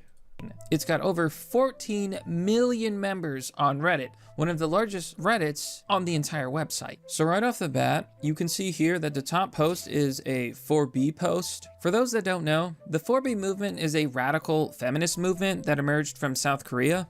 It's an openly anti-male movement. It's also been described as a pretty phobic group to all sorts of people. Literally a misandric group that's known to be misandric, and you know, women could just do that openly over here, and you know, nobody checks them on it. It's just totally okay. Because it's just bathwater, it's got soap in it, it'll just give you the runs. I must have missed what that was towards. Are we the baddies? That being said, the 4 core tenets of the 4B movement are no sex with men, no giving birth to men's children, no dating men, and no marriage with men. These are known as the 4 no's. 4B in a nutshell. Now, the main reason I bring this up is to highlight the massive hypocrisy in which the media and society treat men going their own way. Yeah, we talked about this last time, right? Like 4B is pretty much MGTOW for women. For example, men deciding not to date women anymore, not to get married, and to simply focus on self-improvement and their own lives, and women who decide to join the 4B movement, for example. The 4B movement has become a refuge for women tired of toxic men. But it's like if you see something about MGTOW, it's going to be like, MGTOW is a place that just, hates women and it's just fomenting hatred. It's like, no, it's just people are looking for somewhere to just get away from it all, from just the horrible toxic stuff guys have to deal with from women in this culture, unfortunately. Marcus Gray, femcels hate men, incels hate themselves. That's a pretty good way to put it, actually. Shout out to you, man. Thanks for being here. 2 X chromosomes is hilarious. It really is. It's unfortunate because I see stuff, and I see stuff on Twitter, and I do try to understand their perspective and stuff. And sometimes people will say stuff that makes a lot of sense or be like, yeah, I get it. You know what I mean? But a lot of it is just an excuse to hate men and to just be angry at them and to just put men down. It is very toxic, unfortunately. Even though at face value, they're basically the same thing. In society now, there's been a lot of movies and culture and cultural influences that say that you don't. Murphy Brown, Jennifer Aniston, I mean, we could go back the last decade. There's a big push. Women don't need a man. That's been the message. And so guess what? Eventually, men start to believe it. And they say, well, you know what? I don't really need you either. When men go their own way, they're called toxic. They're called... Why is MGTOW toxic and a woman needs a man like a fish needs a bicycle empowering? Because it's just another one of those feminist ideology propaganda laced with double standards. A man who doesn't need a woman is considered cold and unfeeling, aka he must be a loser to not have a woman. A woman who doesn't need a man is considered independent and empowering, aka good for her, girl power. Feminists want us to believe that it's men in the patriarchy who want to brainwash everybody into believing that women are the weaker sex and deplorable, when the truth... they don't like women, they're trying to hurt women, which never really made sense to me because the whole point is that, like, you just leave women alone and do your own thing, literally. I would probably say that, like, a lot of these groups have probably stopped more, harming of women just by giving these guys a place to go and talk about it and, try to get out of that, you know what I mean? And get past the rage phase and all this kind of stuff. So it's like, it's messed up to say it's just, this place that's making people hate. It's like, no, they start hating them and then they look for answers and they find a place like that. Mr. Pitt says, MGTOW was banned and censored at every level, but 4B is being put in the express lane. Make it make sense. Exactly. Yeah, they're just given free reign because it's okay. In the name? What's better than this? Guys being dudes. But the media will say that this is bad, men are bad, and these groups are dangerous, somehow. But when women do it, when women have their own movement to go their own way and do their own thing, it's called empowering, wonderful, and yeah, get back at those toxic men. It's massively hypocritical, and it's not even a fair comparison, because they're really not the same at all. You have become the very thing you swore to destroy. You look at the 4B movement, for example, whose entire premise is a world without men. And somehow this is called brave and inspiring and stick it to the patriarchy. Women. Now, believe it or not, I'm not really a fan of either of these movements. Giving up on marriage and dating and family? I think is absolutely insane. Because let's say that the 4B movement succeeds. What happens? Well, if men stop dating women and women stop dating men, nobody gets married, nobody has children, the population collapses, the system collapses because it's based upon endless growth, and then all of society crumbles, everyone gets old, and humanity goes extinct. Because, surprise, surprise, you need to have kids to have a society in a country. So, I do not agree with these movements, but let's move on. So I want to go over to one of these posts. Taking a look here. From the bottom of my heart, I hate men. 358 upvotes. Totally allowed on Reddit. Help, I don't want to hate men, but I find myself starting to. Hey, well, at least they're trying to get help. I hate men. Here, that's more Quote, recent. unquote. It says, help, I don't want to hate men, but I find myself starting to. And this is from 6 months ago. Taking a look at the post here by a user named Neem Sholta. Here it says, hi all, 27 years old female. I have had a difficult and tumultuous... Damn, that's a lot of words. That's a lot of words. I just feel like throughout my entire life,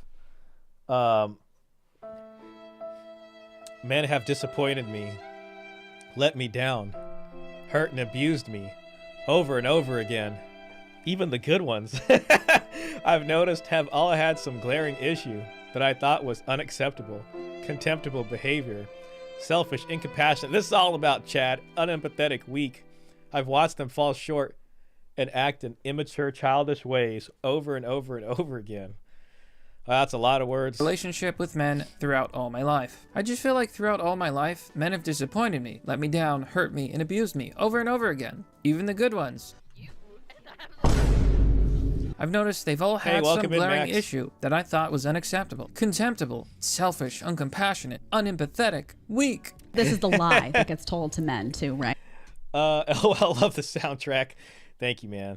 I gotta get some more sound effects. I got a new audio interface coming tomorrow that I saw on sale for the Black Friday stuff. So I've put together some of this YouTube cash that came in, and I got a really good one, and it's got more sound pads on it. So hopefully it'll work. It'll be better. They want someone who's going to be a human and show all that weakness, and then guys do that, and the woman's like, maybe we should see other people. Why?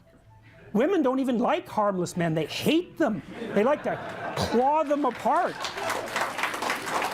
You know, what women want are dangerous men who are civilized. And this advice that they're... You remember when, like, Jordan Peterson was, like, public enemy #1, and he was, like, the sort of incel king or whatever? First it was Joe Rogan, then it was Jordan Peterson. And I remember, like, Jordan Peterson would have, like, these moments of crying, and then, like, everybody would come out and make fun of him. You know, even though they're like, you know, men gotta be vulnerable and in touch with their emotions and stuff like that. But, like, Jordan Peterson would cry, usually because he was being very empathetic to the struggles of young men, because he's a clinical psychologist.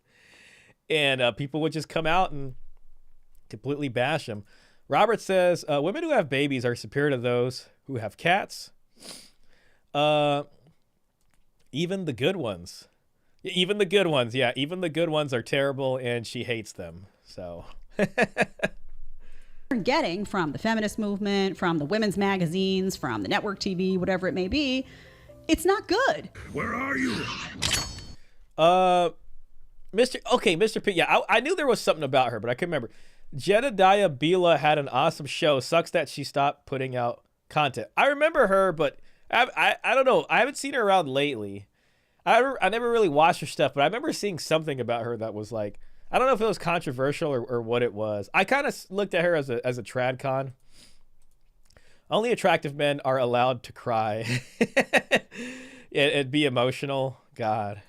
Honestly, I feel like, I don't know about that, man. I feel like even that, if that guy cries, it's over. You know what I mean? I feel like that guy will still get cheated on probably. Like maybe Tom Brady cried once. I mean, and there's a lot of threads, like women will actually write that, you know, they'll put it out there and be like, I don't know, like it'll be the worst thing too, like of God forbid a relative or something really sad happened, like, you know, his dog or something passed away and he cried like once, and she'd be like, I just felt this disgust for him in that moment. So I don't even know if attractive men could cry. So weak. I've watched them fall short and act in immature, childish ways over and over and over again. Okay, so I just want... Women that call men childish and then simultaneously ask, you know, want you to be daddy is funny to me, you know. LOL, probably. I'm telling you, I think it will, I'm gonna break that down. This person is saying that they basically hate men. It's really not that complicated. Now I just want to point out the blatant narcissism and moral superiority basically bleeding out of this post. This person is basically going on to say that, oh, men are always disappointing me and letting me down over and over. Sometimes it's not them that's the problem. It's us. That's called living life. There's plenty of women in my life who have let me down, hurt me, and abused me, and bad things have happened. But do I blame all women for the actions of one, or even a few, or even a lot? Not really. Every person on this planet has flaws, men and women included. This person is talking as if they are perfect, and they are the arbiters of good and bad, and maturity. We're better than you, and we know it. And I get the feeling that this person has some deep-seated narcissism and entitlement issues. Yeah, I mean, I hate to say it, but it's like a lot of times when I hear like a woman say I was abused or something like that, I like, it's hard to believe them. It's like, oh God, I gotta hear the other side. Or like they will just make up something about being abused, and it's just like this weird thing, you know. It's almost like a mania with them, and they just craft some story. So we're here with ChatGPT, and I'm gonna run her statement through it, and we'll see what we get. Please analyze the following statement for mental illness. Paste. Holy shit, ChatGPT really has a lot to say, and I gotta be honest, I agree with a lot of this. Shit just went from 0 to 100. That's kind of cool. So he put the post in the ChatGPT and asked it to analyze it for mental illness, and there was like a bunch of returns on it. Real fucking quick. I want to talk about this. This is actually, there's a lot to break down here. So going to Google, we're looking at some of the signs of narcissism, and I just want to read them here. Grandiose sense of self. Narcissists have an inflated sense of self-importance and are often inclined to brag about themselves. Now, while it may not be obvious at first, this person is basically claiming that men don't meet her high moral standards, therefore she is superior to those men. Grandiose sense of self, check. Lack of empathy. Narcissists have difficulty understanding and sharing the feelings of others. They may be insensitive to your needs and emotions. She says, I feel like all of these fall into this like problem of like, I'm a victim, right? Like, you know, like women that are like perpetual victims, and they're just like, I was abused and this happened. And it's not even like because it happened, it's because they're a narcissist, you know? So a narcissist like can do no wrong. So it's like they have to blame somebody, and therefore they're a victim. You know, and they don't have any empathy for anybody else, and they only care about themselves. Therefore, they're a victim because they have no empathy for maybe what the person they were with was feeling at the time. So it's like, no, you're a terrible person, and I'm a victim. Same thing with the entitlement, excess admiration, just envious of others. Like, I'm a victim. Even the good men. All of this just goes into this like victim mentality. Have disappointed me and had glaring, unacceptable behaviors. Not one thought is spared for the men, their problems, or their issues, or how she may have let men down. Lack of empathy. Check. Sense of entitlement. This is a big one. Narcissists have an unreasonable expectation of favorable treatment and automatic compliance with their wishes. I actually think that sense of entitlement is one of the main signs of narcissism. You can't expect us to be wifey material for someone that doesn't deserve it. Automatically wrong. Okay. So you expect me to give my all and give my best to I someone? expect you to appreciate the men that built the world around you. Man, I miss Kevin Samuels. I really do. The entitlement you guys have. In college today, the average man sitting in college with a woman knows that that woman wants a man making 6 figures. They can't even date because today young women don't want men who are making average money.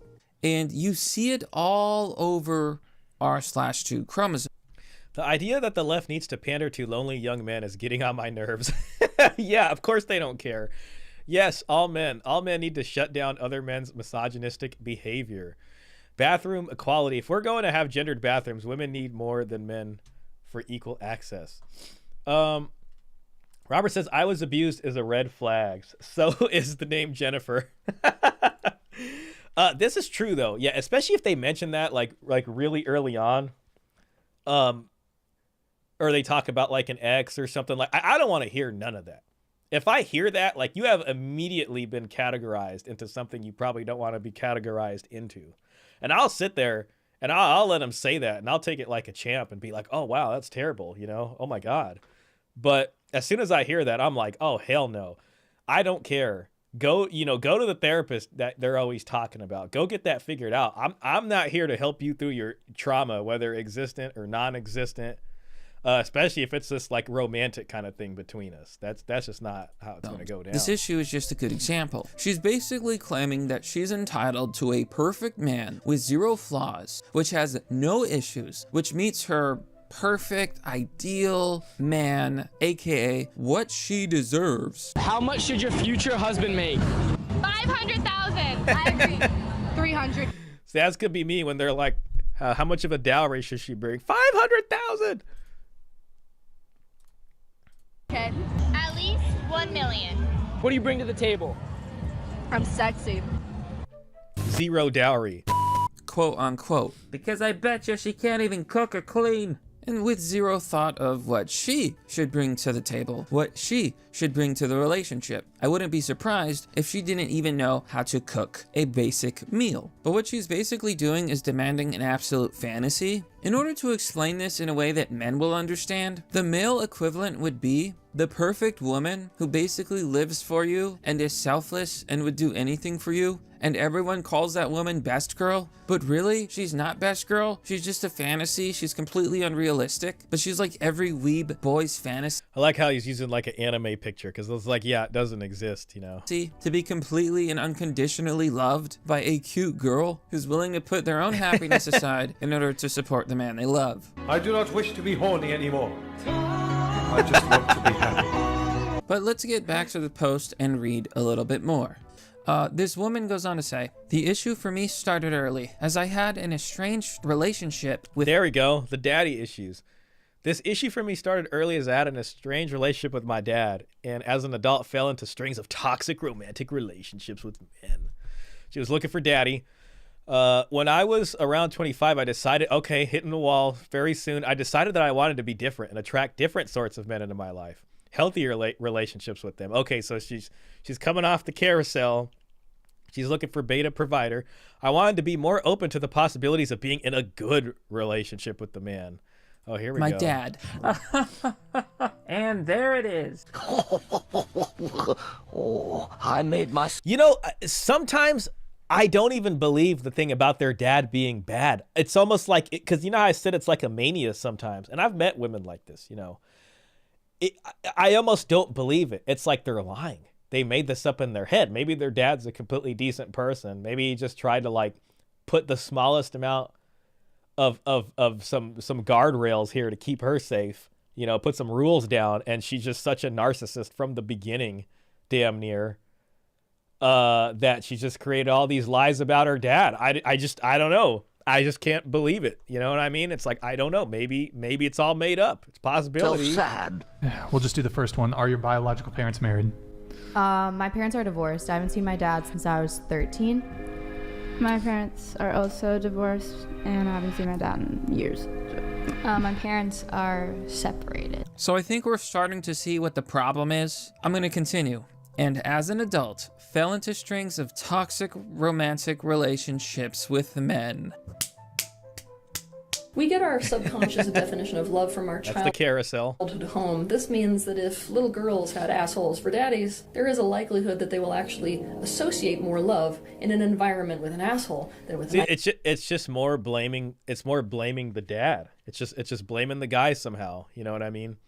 nice guy. What's more than that? We all have this unresolved trauma.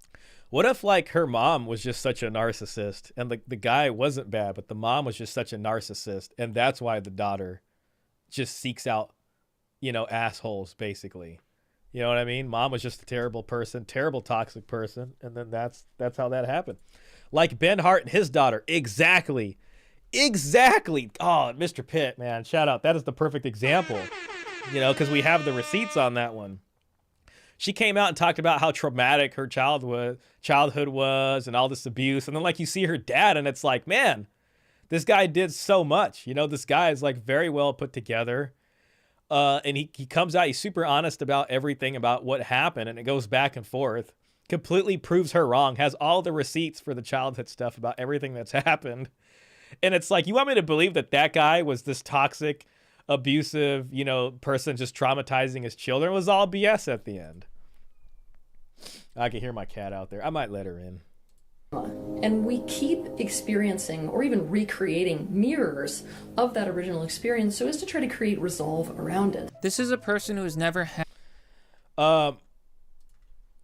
That's an excellent point, Dan. The mother probably put the lies into the daughter about her dad. Exactly. And it's like, she's growing up all confused, and it's like, well, just blame your dad, you know? Just blame your dad. I mean, I kicked him out of the house, and it's all like this weird confusion. I just don't buy it when they say that, you know? And then every boyfriend after, he was abusive. If you make the mistake of going out with her, you could try everything. You'll get sucked, you know, dry. And then pretty soon she's going to create a story about how you're abusive because, you know, she's just like got a few, you know, loose screws in there. And then you're like, what the hell? She's saying I'm abusive? Like, that's completely BS. And then you suddenly realize, like, oh my God, like I was just the next, you know, just person that this vampire needed to project their toxicity onto or whatever, you know, and call me the bad guy. Hey, Resurgence. Hey, man, welcome in here. Glad to see you guys. Their dads are normal. It's the mom who hate the dads that did this. Exactly. And they turn the kids against the dad, and then the kid actually is brainwashed from the mom, and then believes that the dad is this horrible person, but it's just all brainwashing from the mom. Robert Smith says, my daughters are both very disappointed in me, even though I've had primary custody.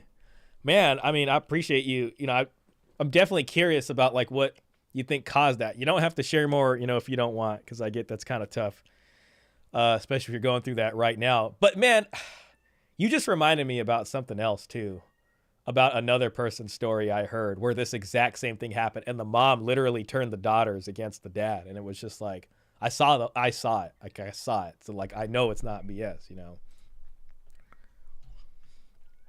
Tempted to let this cat in. Man, I'm gonna do that, and then if she's just like bad, she's going back out. I'm gonna chance it. I'm gonna chance it, guys.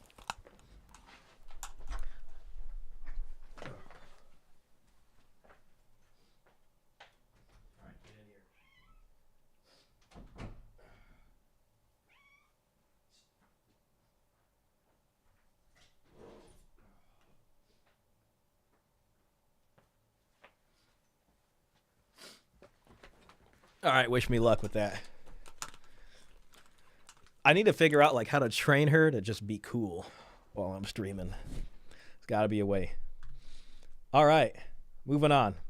Had a healthy relationship with their father or with men. In fact, they're pretty much related. And so this woman chased a lot of bad men, had a lot of bad experiences, and now they blame all men. This is femcel behavior. Especially when they're chasing men specifically that are very specifically they know are going to be bad. They know they're going after like a hit of drugs with this guy. Like they're just going after some sugar. They're going after a dopamine rush. There's probably other guys that would have gave them what they say they want. And instead it's just like, you know, but again, we were talking about this earlier, how abuse goes from the top of the pyramid down. You know what I mean? And they just can't, they look for these toxic guys. They get chewed up and spit out. They don't have the strength. They don't have the courage. They don't have the power to fight back against these guys. And they're going to find a normal guy who's like right here on the pyramid, just a normal guy who's been working hard. And they're going to destroy that guy's sense of self. They're going to destroy his soul. And it's just like, you know, and then all that kind of stuff, just that's how the red pill movement gets created. And now a lot of these women are in this position where they're coming from the top of the pyramid down, and a lot of the guys that are down here are just like, nah, we're good. You know, how big is the dowry? Steve Sandman. Hey, Steve, welcome in here, man. Appreciate you being in here, sir. That is exactly what happened to me. I have not seen my daughters in 15 years. And man, that's the real tragedy. That's the real tragedy. And it's like, you know, and there's probably nobody else in this world, by the way, that you wouldn't do more for. Like, when it comes to whose well-being you're probably most concerned with on this planet, it's your children, it's your daughters. You know what I mean? And it's like to be accused and that you're this bad, abusive person and then have your kids taken away is just absolutely tragic. Klaus says, training a cat, that's the stuff for a second channel. I know. This could derail. This could derail very easily. Tomorrow I might do a video game stream, probably not on the YouTube. I'll probably do it on Twitch just to get some streaming going on. And I'm going to get the new audio interface, so I'll probably set it up, and then I'll do that as a test stream. Max says, have you tried a comfy cat bed set up for her near the desk? They love that. Cat is adorable, by the way. Thank you. I appreciate that, man. She's so cool. So I have bought a couple cat beds, and it's like, I even have a cat tree for her right there, but she's just like goes in it sometimes, and it's funny because I have another chair over there, and she always wants to go on the chair for some damn reason, and I'm like, damn, I got all this other stuff for you, and then I have another chair here, and like she'll go on that chair, but like right now it's like, you know, she just wants to be here basically, but I gotta just figure it out, you know. So it's my first cat, and you know all that stuff, but and I'm also kind of part of the problem, you know, like I have kind of let her get away with stuff too. So I got to be a little bit more, you know, give her like a little bit more strictness, you know. Oh, she's so cool. All right. Sure, the oldest has blocked me. The youngest has been influenced by TikTok. Oh God, it's like every way you look. You know, we talked about that before. The culture is literally corrosive. It's corrosive to like familial bonds. It's like you're trying to set up these bonds, but the hive mind is constantly just throwing acid on that. So they see that and they get stuck in, you know, like one of these 2X chromosomes sort of echo chamber or whatever one it is. You know, there's a bunch of these. And then TikTok probably has that whole side of it too. And it's unfortunate. People get caught up in that. And then all you're going to hear about is how young boys are getting caught up in the manosphere, but it's totally happened to young girls also, which is very sad. Actually, they've both been influenced by TikTok. Yeah, I'm sure. Well, you know, Robert, sir, I hope that turns around and, you know, that situation gets better for you. Honestly, man. Yenio Ojiak, hope I'm pronouncing that somewhat okay. It's mainly the moms who are transing the kids. The indoctrination comes from the state and public schools because the father figure is absent, marginalized. All 3 of Megan Fox's male children are trans. Wow, I didn't know that. That's interesting. There's this guy named Jeff Younger. Pearl actually just recently interviewed him, and it's very interesting because it's kind of been making the rounds on Twitter. I think he was even on Tucker Carlson's show. But he went through like hell to get full custody of his kids in Texas. And the crazy part is he actually got full custody of his kids in Texas. But then somehow mom went and took the kids to California. And California had passed some law to, I don't know exactly what it was specifically, but basically like they allowed her to stay with the kid and redo custody. So he didn't have custody anymore. It's an interesting story, but it's on Pearl's channel. And basically the thing of it is the mom wants to transition the son into a girl and the dad is against it. And he got full custody of the kid, but then that got taken away from him, you know, so it's just, he's really going through it, which really sucks. Sure. The oldest has, my bad. Klaus says, I've heard in Australia they want to ban social media for under 16. I'm not even against that. I wish there could be a way where kids are safe on that, but to be honest, I don't think that's bad because that gives parents a chance to instill whatever values that they believe in into their kids, and they got a fair shot of that. You know what I mean? And then once the kids are older, they're older. And I don't know, 16, you might even say 16 is young, but I think 16 is a decent age. You know what I mean? Because there's all this cyberbullying and stuff for kids. And then the worst part about it is like, man, like when it comes to like, you know, the nudie videos and stuff, these kids running into nudie videos, like they really need to stop that, man. Like you can't have like a 12-year-old finding that online. That's terrible. You know, it ruins everybody. It's really bad. So, I mean, if they did some type of ban or regulation when it comes to the nudie videos and social media, I think that would be really good for kids. Now, you know, I know that's going to run up against, you know, maybe some libertarian ideals there. Credit to Robert Spencer, our resident libertarian, maybe from the social media side. But I think when it comes to kids, it's just different, you know. Robert Spencer. Oh, and I dig the red shades. Thank you. And I know I've mentioned this a couple times. You know, I'm not doing it to look cool. It's probably hard to believe. I got these on Amazon for like $20 and they're blue light blocking glasses. So they're like a dark orange amber and it's made to block blue light from like cell phone screens, computer screens. And it's supposed to help you like sleep better and get less headaches and things. There's a lot of interesting stuff about blue light and how it affects like your hormones and the way your brain processes these things. And there's a lot of negative effects, you know.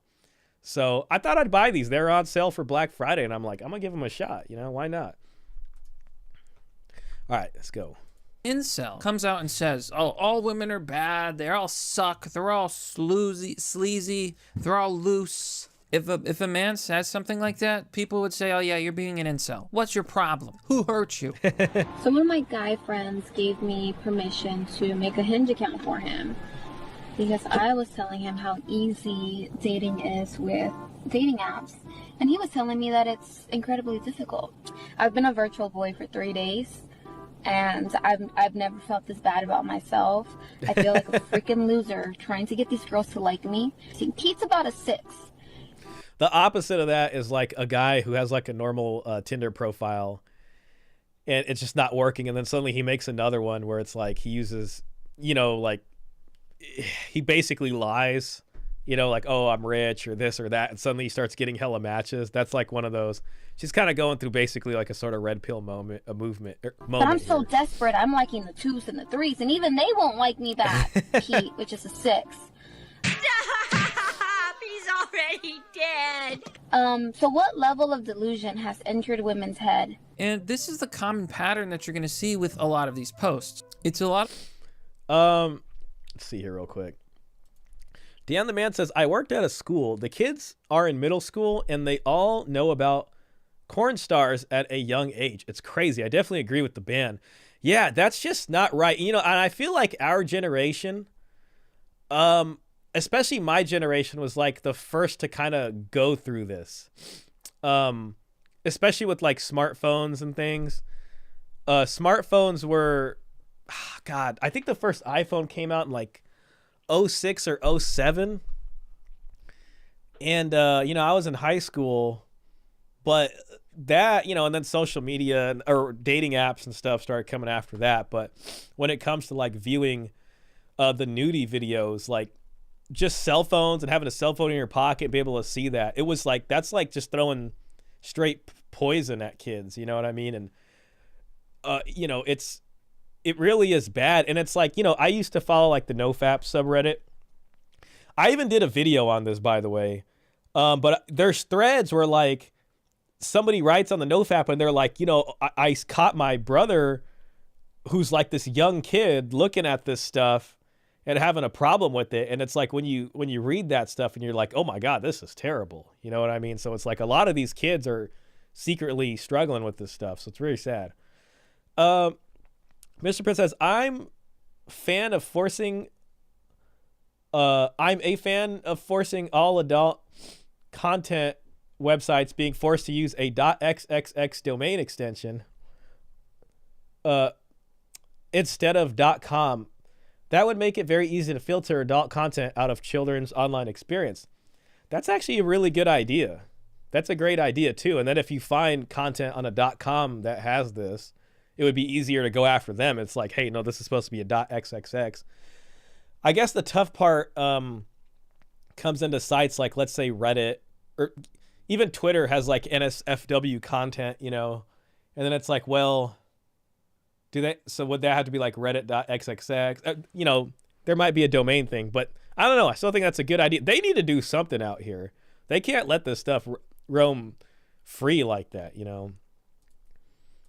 Libertarianism only works if the culture isn't sick. That's an interesting perspective, Robert. And I'm actually very like intrigued, especially from coming from you, because I know you're like the resident libertarian. And it's interesting because I kind of contemplate freedom and what freedom means and freedom's role in a lot of things, you know. And sometimes I'm conflicted about it. But to hear you say that is almost kind of, I don't want to say surprising, but it's like, man, you must have done a lot of contemplation on that. I'm curious, like, what brought you to that? Because I feel like you a while back might not have exactly said that so much. Dave Smith voted for Trump. I'm not sure who Dave Smith is. Okay. A lot of women who have made bad choices, and a lot of it is their own fault. I especially love this part here where it says, why are our standards of men's behavior so low? I gotta read it myself before he does. Why are our standards for men's behavior so low? It's funny, like as a man, we could be asking ourselves that about women. And the Chinese guys are starting to figure this out. It makes me so deeply upset. I have seen the women in my life over and over make up for a man's shortcomings. I mean, you can easily flip this the other way. Be way more resilient, hardworking, spiritual, compassionate, open, and a plethora of other things that are admirable. I'm getting to the point where I'm starting to build a real resentment and genuine disgust and dislike towards men. However, the other half of my brain knows that this is wrong and that I can't generalize a whole population of people, and I don't want to be closed off or bitter towards men or anyone in general. It makes me so deeply upset. I have seen the women in my life over and over make up for a man's shortcomings, be way more resilient, hardworking, spiritual, compassionate, open, and a plethora of other things that are admirable. I'm getting to I gotta see what that says. Ah, damn it. working, spiritual, compassionate, open. It's one of these 4chan green. My wife fought tooth and claw to get my dog in the divorce. My dog that had been with me for 10 years even before I knew my wife. Oh my God. I couldn't understand why she wanted him so badly because she never really liked the dog. The day after winning him, she got him put down. Oh my God. That is so terrible. If that really happened, that is so terrible. And a plethora of other things that are admirable. I'm getting to the point where I'm starting to build a real resentment and genuine. Oh, damn it. I wanted to see that. Other things that are admirable. I'm getting to court docs. Mom X'd out her 2 young children so that husband couldn't have custody and divorce. the point where I'm starting to build a real resentment and genuine disgust and dislike towards men. However, the other half of my brain knows that this is wrong and that I can't generalize a whole population of people. I find all this very, very funny. But I also like here where she says, the other half of my brain, oh, you mean the rational half? Knows this is wrong. And to be fair, she is asking, like, how do I change my silly behavior, right? That's one thing. But the deeper you go into this dark I'm sure the comments that are on there are probably not going to help her with that, you know, unfortunately. Mr. Pitt says, that's quite the sociological observation. Libertarianism only allows a certain percentage of the population to be total degenerates, while maintaining a polite society. It is something to think about, you know, and it's something I think about because you hear a lot of things, you know, about freedom. And, you know, if that's one thing I've learned, it's that what the U.S. especially values the most is freedom, you know, and this concept of freedom. And I like to think about how we view this concept of freedom. Like freedom is like this sacred thing over here. Like that is the sacred thing. That's why people come here. That's the most value. I think that's the highest value we have in the land. Freedom, whether it's free markets or freedom of speech and freedom and this and that and all these things. You know what I'm saying? But then there's like, you know, there's another side of freedom that is necessarily, I guess, I don't want to use the word corrosive again, but is kind of deleterious to cultural values and traditional values. Like literally, that is what the opposite of traditional values is freedom. And it's like cultures come here to die. Like if you immigrate here from somewhere, you need to just accept that where you're coming from and the way you live, it's like it's coming here to become just a sort of like, I don't even want to say Xerox of itself. It's not a copy of itself, but it's just this kind of surface level version of itself. Like, oh, the food's interesting, you know, like, oh, I love the dress. That's beautiful or something like that. That's like the max, right? And it's just, you come here and like 2 or 3 generations later, you're all part of this thing. It's very hard to hold on to that. You know what I mean? And again, you know, when you come here, like, well, freedom, that's the name of the game. So it's hard to be upset about it. It's like, this is what you're coming here for. But it does that to everybody, like no matter where you're from, and even its own people, like, you know, there's a lot of talk about like, well, the nation is founded on Christian values or whatever, but even any religion that comes up against freedom necessarily, if freedom is the highest good and not the religion itself, I think it just leads us kind of to where we are now. So that's an interesting topic, and it's something I think about, you know. That happened to Terrence Popp. His old lady put his dog down. This one is just crazy. It's like, how do you have a dog from 10 years before you meet the person, and then they fight for the dog, and the court gives her the dog, and then she puts the dog down. Like, that is just the most insane thing ever. It's even more crazy when you think the court gave her the dog. It's like, why would that be the case?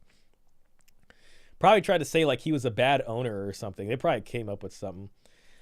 Mom deleting her own kids. How is it that no one talks about it? Yeah, well, there's a lot of that, and there's a lot of women teachers that do not so nice things to their students. You know what I'm saying? And that's like, but we all kind of sweep that under the rug. Dave Smith, former LP candidate, Libertarian Party, has been on Rogan several times. Huh. I think I know what you're talking about. I just want to make sure it's the same guy. Comedian. Okay. That's who I thought it was, but then I was like, I didn't know it was the same guy. He's worth looking up. And Angela McCardle, the current LP chair, is an interesting person to look up as well. Got it. Yeah, see, Robert is deep into the libertarian stuff there. Rabbit hole of r/2x chromosomes, r/female dating strategy. This one is like probably the worst. This one is probably the worst right here. They are like super toxic. I mean, if you need evidence of toxic women, just come here. And other subreddits like it. The more you notice just how seeped in massive toxicity these places really are. I had been tracking the femcels for what felt like weeks. I was not prepared for the darkness that I would encounter. All right, this is good. This is the first sign I've seen of the femcels in weeks. Looks like a USB cord. USB-C. Thanks to those commies in the EU. It's gonna be impossible to tell what this belongs to. Could be an iPhone. Your average Giga Stacy's using an iPhone, buying all the latest products. Couldn't be. The new iPhone doesn't have a USB port. This is definitely a femcel dropping. This is definitely a sign of femcels. They're probably using a Galaxy Note or something. Nerds. It would appear that the femcels were congregating in deadly... Reddit is a left-wing echo chamber. If we don't address it, we are no better than the other side. That's true. That's true. That's some important self-reflection there. I should start off saying that I'm a staunch American Democrat who's voted blue every election. Like many others here, I desperately wanted Harris to win, and I was more invested in this election than ever before. And also, like many here, Trump's huge victory came as a shock. Yes, I always knew Trump had a very good chance, but a blowout like this blindsided me, and a lot of that has to do with Reddit. I have spent every day for the past 6 months scrolling Reddit, seeing post after post about horrible things Trump has said and done, or pictures of empty seats at his rallies, or posts about quote-unquote former Trump supporters switching sides. And then I will look at the comments filled with fellow Redditors continuing the anti-Trump rhetoric.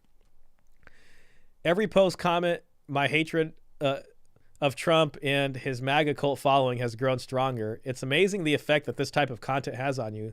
It's like every day I wake up and pull out my phone and open Reddit thinking, I wonder what reasons for hating Trump I'll find today. And then they all got a reality check. The other man says, I don't remember if this was accurate, but Walter E. Williams, Libertarian Party economist, said that freedom only works in moral societies. That's an interesting concept too, right? But it's like, I kind of take it to a place and where I'm just like, is freedom necessarily against moral values themselves? Because it's like, to have moral values, you have to have some constraints somewhere. Like this is outside of that and this is inside of that. But if there's complete, freedom, and freedom is the highest good, and freedom is the thing that's dang near worshipped, after a long enough time, like, freedom works in a moral society if it starts that way, but the minute it started, it's like it's just a matter of time. It's like it's slowly unwinding itself until it finally, goes full degenerated, basically, I guess would be the word for it.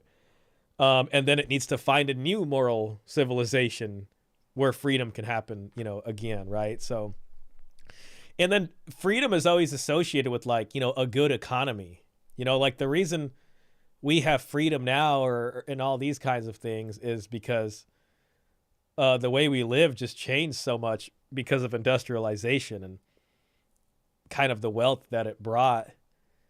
So it's, I don't know, it's interesting to think about. I mean, I think our society is like this grand experiment that we're definitely doing. Card carrying.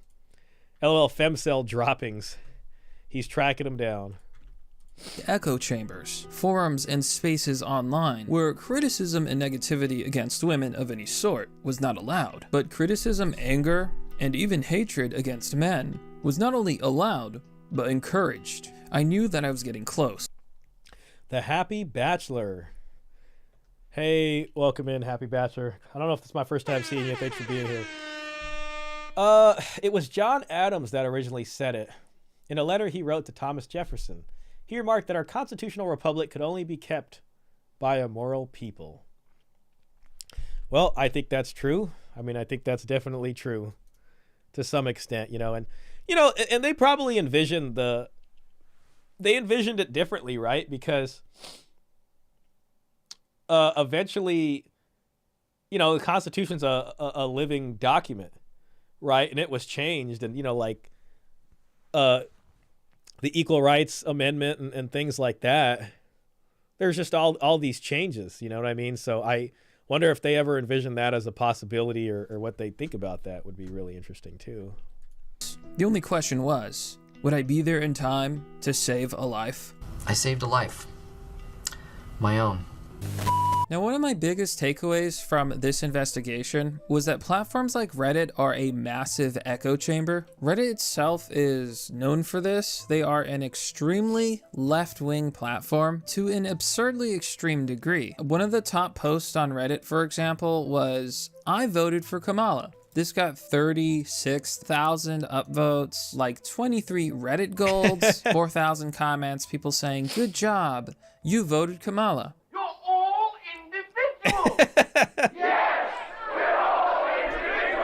This looks like Monty Python or something. I gotta go back and watch those. And this was on r/pics. Meanwhile, somebody put "I voted" in r/pics, and they voted for Donald Trump, and they were banned from the subreddit permanently. That's totally Hello, Reddit. you have been permanently. See, and this is toxicity right here. Like, this is what toxicity is, where they're so toxic that they literally project that the other side is so toxic that they have to be banned. It's like you can't even participate in a functioning democracy because if you vote for whoever they don't like you're just dehumanized. You're so toxic that you don't even deserve to be here, but you deserve to be banned, right? That's how toxic it is. Freedom only works with duty. I think that's true. That's a very interesting point.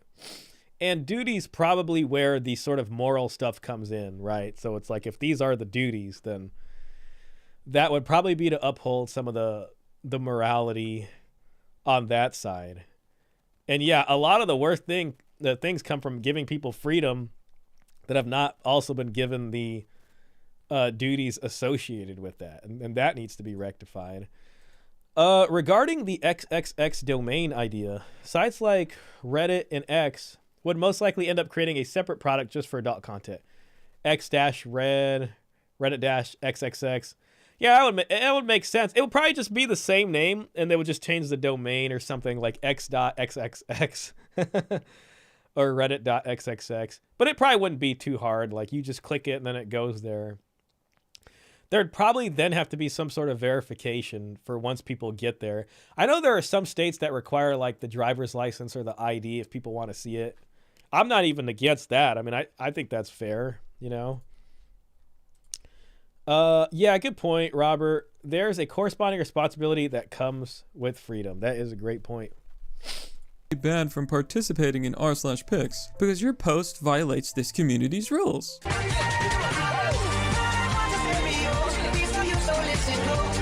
Which is absolutely absurd. This really shows you just how far the bias on Reddit really goes. I think a good example of this is how after the election, there were several posts that got a lot of upvotes on Reddit where liberals and leftists were asking essentially, if you voted for Donald Trump, why did you do that? Trump supporters, why did you support Donald J. Trump for president? Mr. Frog, why are you so evil? You have 1 second to respond. Hello. Time's up, plus you're wrong.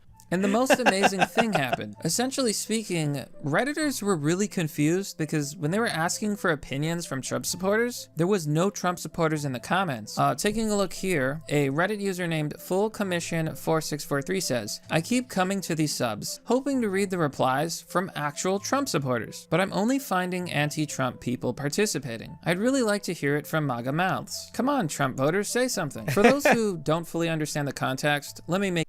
And of course, it's because all the Trump, anybody who was even like just a normal guy that supported Trump was just instantly banned the minute they said something. Make it really simple. Redditors were shocked that when they were asking for the opinions of Trump supporters, not a single Trump supporter showed up. Why is that? Because Reddit banned them all. All right, let's see what this is about.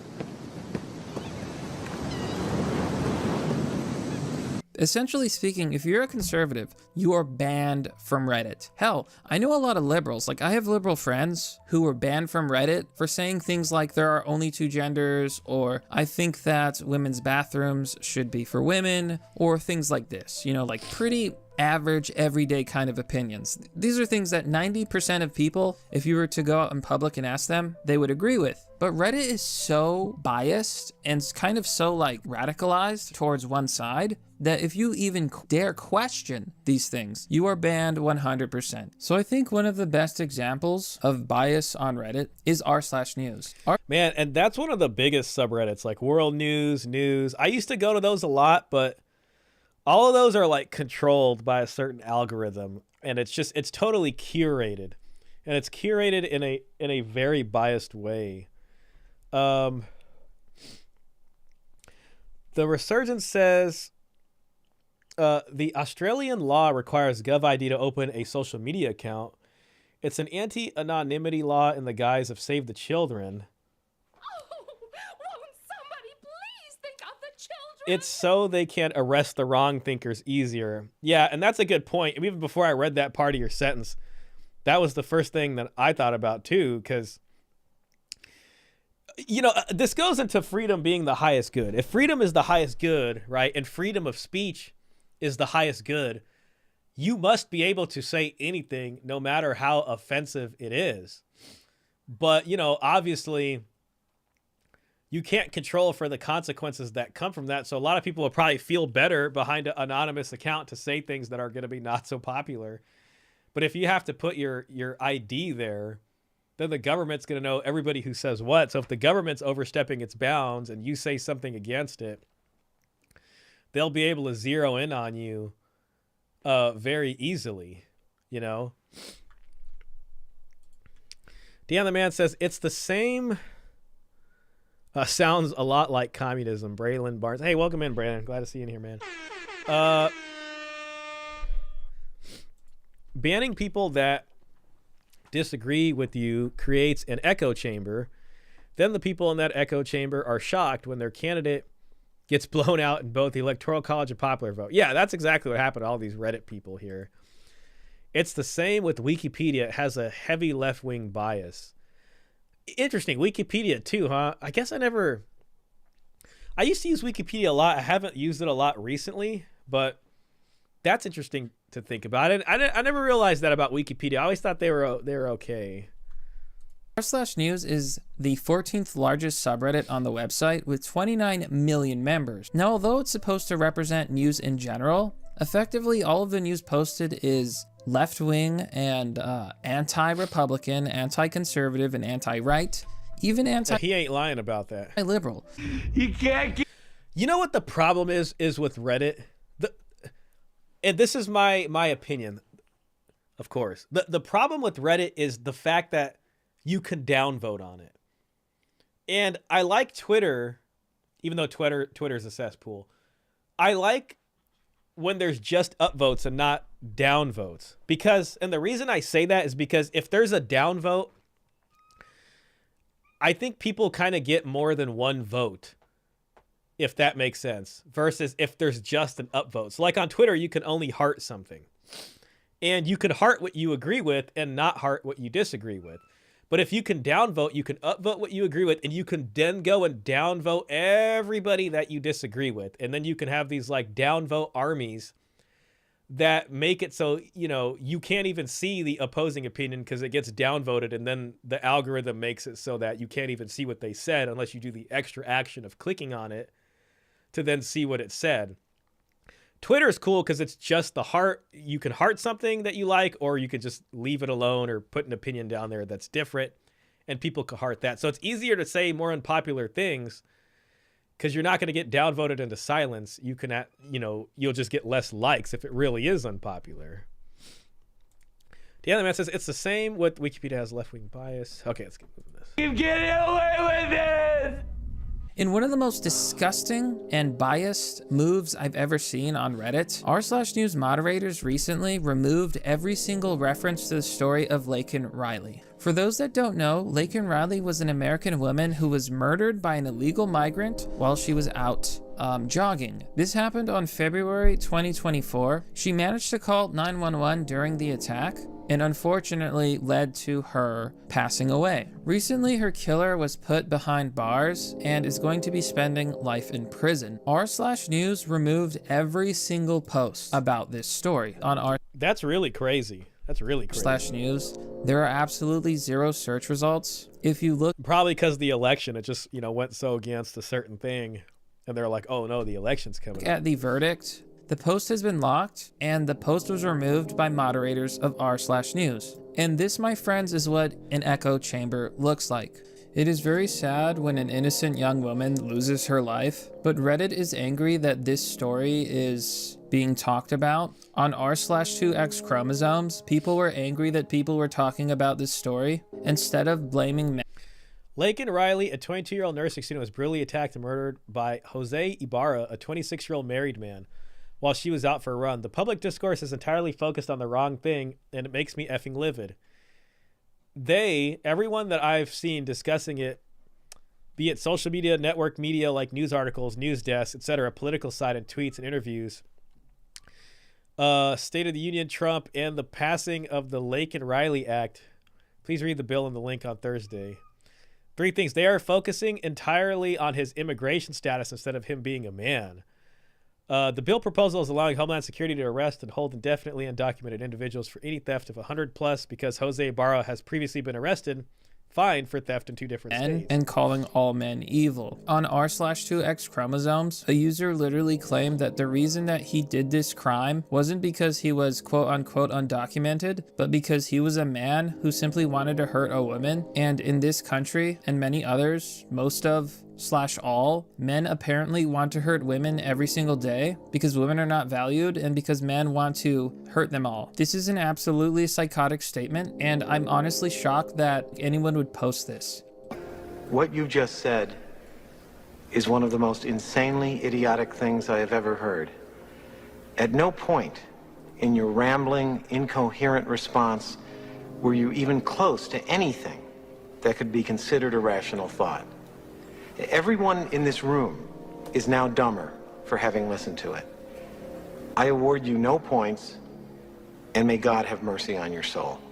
You would think that a statement like this would be massively ratioed or mocked or rightly condemned, but no, the post actually has 1,400 upvotes, and everyone in the replies is saying that she is completely correct and that the reason he did this is because he's an evil man and not because he was a criminal illegally in the country. The reason I call places like r/2x chromosomes deadly echo chambers is because instead of talking about the real issue of open borders and people illegally entering the country, they instead want to make this a gender issue and blame men and call men bad and evil. This innocent woman, in my opinion, should never have lost her life. And if it wasn't for deadly echo chambers like r/2x chromosomes and Reddit, maybe she would still be alive. And this is a bitter pill that nobody wants to swallow because it would mean accepting the fact that maybe it's not that men are evil, but that these people have stupid beliefs. And they vote for stupid policies that endanger everyone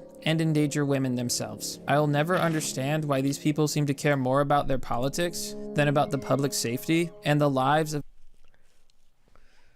innocent young women. They care more about demonizing men than they do about protecting women. And I have to say, I disagree with this. At this point, I felt the investigation was reaching a logical conclusion. I'm currently hiding. Reddit is utterly worthless. Yeah, I mean, unfortunately, a lot of that stuff sucks. I use it for like niche things. Like, you know, specific like niche things are interesting, and the stuff that isn't political. She's starting trouble now. Oh, come on now. I thought you were gonna be good. But you know, I use it for like niche things. I still go on there and stuff, and sometimes you see okay stuff. LOL. Ugh, the stocks. I'm not sure about the socks. Yo, Caesar, big shout out to you, man. Thank you. One of the many reasons I'm against all these South American migrants is because everybody assumes they're Mexican and they make us look bad. I can see how that can be kind of annoying. They keep confusing you, and it's just like they're not Mexican at all. That would be hella annoying. Yeah, damn it. There was something I was gonna say. Yeah, I know the big thing really is like, there was a clip I saw where I think the new whoever is gonna be heading that department was talking to AOC, and that guy really knew the laws, you know, and she was talking about like asylum, and he was like, well, they can come to a port of entry then and claim asylum. They shouldn't just be walking in here willy-nilly. And frankly, he's right. It's like, yeah, people shouldn't just be walking in and not going through a port of entry. I mean, that's the truth, you know. And if people are able to just kind of come in and sneak in, then it's like there could be a lot of problems and dangerous things going on. The other man says they hate him because he had a criminal record. No, it's because he's a man. Yeah. I found someone who was cooking socks. That's interesting. I love to cook good food, but so far haven't been hard up enough to cook socks. Damn. This would be some rough times. Niall managed to turn cotton balls into cotton candy. Not saying it's not impossible. Uh-oh. The femcels. I can hear them out there. They're chattering, yelling, "Triarchy, triarchy." I think they're a bunch of hippie anarchists or something. I don't know what it means. Platforms like Reddit, Facebook, and other social media apps had created a situation where all of the incels were banned, but none of the femcels were, and this created echo chambers, allowing people to radicalize themselves with negativity, only hearing one side of the argument. And when you only hear one side of the argument, you are far more likely to go down the deep, dark rabbit hole of darkness and hatred. The situation reminded me a lot of the Twitch adpocalypse. Unless Twitch can come out and say, or he can come out and say, this is where I like Trump's digital Bill of Rights. I really hope he does that and does it in the way that they're selling it. Because if they make it harder to ban people, then hopefully it'll stop echo chambers from happening. Because what happens is Reddit bans everybody, Reddit becomes the left-wing echo chamber, and then all the banned people go to another platform like X, and that ends up kind of becoming an echo chamber there. But X lets everybody on, so I don't know if I could really call it that. But it'll just create echo chambers the more people ban people unfairly. So if there's some sort of rules on that, that should hopefully stop echo chambers from coming in so easily. this is actually the reason why, and it's something that makes sense. Nah, bro, like whenever you have people like that one girl like upping the ante for like that bounty, and she's like, oh, it's a joke. Yeah, it's a joke, but what if one crazy person thinks it's not? You have another guy saying that people should Destiny. Like, you have people, you know, that Frogan girl calling people crackers. Like, bitch, what the f you doing having them on the platform, but Destiny's not? Like, I got no problem. You want to keep them here, bring him back too. That's fine. Hey, let's have everybody. Let's have free speech. Let's have everybody on the platform. But don't go and play sides. See, I think Trump's digital Bill of Rights would help that situation. Yo, Robert, thank you, man. Appreciate the generosity and the support, man. Oh, and here's some money. Dude, I obviously don't have anything that important to say. Oh, wait, Homan is his name. Well, Robert, I appreciate your input anytime you give it. So, again, thank you for $20, man. Grateful, and I'm sure you got some interesting stuff to say. Come on. So I just want to use this part of the video to give you my overall thoughts. I think that platforms like Reddit are essentially massive echo chambers, and I think they do a lot of harm. This is a little known secret amongst people who use the internet, but 92 of the top 500 subreddits on Reddit, for example, are controlled by the same 4 people. And as you'll notice, holy crap, I didn't know that. That's terrible. The original post was in fact deleted by moderators. This is a dirty little known secret of the internet. This is actually the same thing that has happened on platforms like Wikipedia and other sites. Wikipedia's neutral point of view is dead. Oh, wow. Okay, here we go. I think Dan the man... Who was that telling me that? These are the words of Larry Sanger, the co-founder of Wikipedia. He lays out several fundamental problems with Wikipedia today, the most important being its left-wing bias. Due to embracing the doctrine of avoiding false balance, the Wikipedia administration declares itself as the final arbiter of which facts are correct and which are false. This is like George Orwell's book, 1984. Is that a lot of these mods come in and they believe that they should control the entire internet. These people tend to be deeply mentally unwell and unstable. Now, I don't really care if you're on the right wing or the left. Okay. He's a fascinating dude. Homan. He held a not living 5-year-old in his hands as an ICE agent. Heartbreaking. I bet. I called it. Okay, yeah, that was you, Dan the man. Yeah, I hadn't heard that about Wikipedia. Dang. Maybe it's because the stuff I look up on Wikipedia is just like the most random niche things, you know? Like I'm looking up like some random like ancient thing in a society and like it's just very far removed from like, you know, politics, left or right wing. Dan actually is the man. Very much so. Shout out to Dan. Wing, but I think you can admit that it is a massive problem when almost all of the social media websites have a situation where the same radical moderators are essentially controlling the narrative and the discourse. Wait, are you a Redditor and you're a Discord admin? Oh my god. It's absolutely ridiculous that we live in a world where people think that they can control the truth simply by censoring everything that doesn't make them look good. And this is extremely dangerous because either you should have equal enforcement. In other words, if Reddit is going to ban things like r/incels or the Donald, it should also ban subreddits like r/2x chromosome. Man, I completely agree with that. Incel tears and so. Because I guarantee you that if you go to any of these subreddits and you were to replace the term man with woman or male with female, you would immediately be banned and called a massive hateful bigot. This is simply the way it works. This right here is an entrance to a femcel den. What is it, like a swamp? They'll tempt you with free beer, rock CDs. They'll say it's just in the cave here. Don't believe them. At this point, the investigation had reached its natural conclusion. It was obvious to me what was happening. Platforms like Reddit and culture and society were essentially pushing one narrative. The narrative that men are bad, and that they are the source of all of women's problems. Women at the same time are told exactly the same thing. What you effectively get is a snake eating its own tail. So Ouroboros.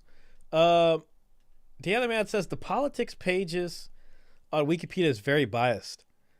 Things that are not political are not as heavily biased. That makes sense. That's probably why, because I just very rarely look up the politics stuff, especially on there. It's just always like random things, but that's interesting to know. That's sad, actually. People are being turned into femcels because places like Reddit are telling them that men are bad and should be avoided at all costs. People are being turned into incels because platforms like Reddit are telling them that men are bad and should be avoided at all costs. I created you.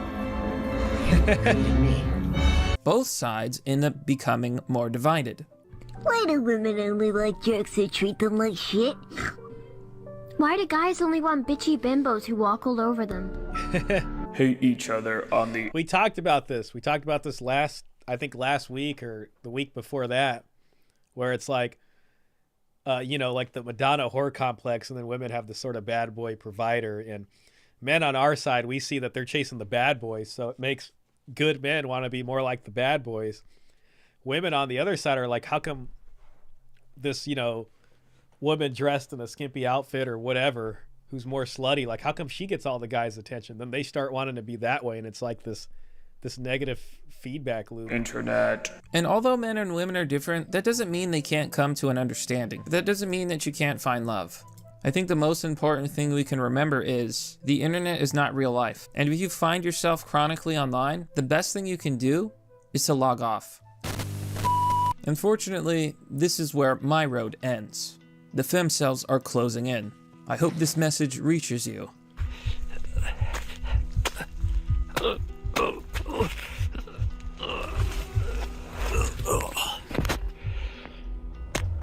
This may be my final broadcast. Okay. That was pretty good. I made it. Hopefully my nose wasn't too annoying here. Let's look at the comments. Incel, I'm not good enough. Femcel, you're not good enough. I was banned from Reddit after posting a photoshopped image of Trump's mugshot on a One Piece Wanted poster.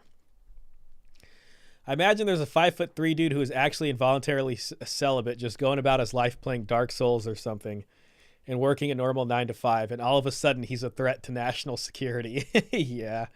Men have had centuries to come to terms with the idea that they may be alone. Women, not so much. This is what he was doing all this time, being a woman. I got banned from an Asperger's subreddit because I told the guy that was depressed and thought he would be alone forever and give up on life, and I suggested he might as well try getting a passport. Shout out to the passport bros. And trying to meet women elsewhere. I got banned for being misogynistic. I hate to break it to them women. These men were raised by women. Let that sink in. Man, see, that's the truth right there. That's where the trauma's coming from. The people screaming about X stealing the election forgot they ran Reddit for the past 12 years. When I was 13 at high school, we had a health class. The female teacher spent an hour drilling into us about how men should treat women. So I asked when we would hear about how women should treat men. That would be considered grooming, she says. When I think femcel, I imagine a pudgy, late 20s Midwestern white feminist with bad skin, bad hair, unattractive, unconvincingly cosplaying as a video game character that has a ridiculously superior body and trying so hard to flirt with confused younger Asian guys. What the hell is this? It's like very specific, that aren't especially fluent at an anime convention. Man, there's an anime convention coming to my city here in January. And I actually kind of want to go because I haven't been to something like that in like years. But then, you know, you go to one of it and you walk around the place once and you're just like, I'm kind of ready to go home now.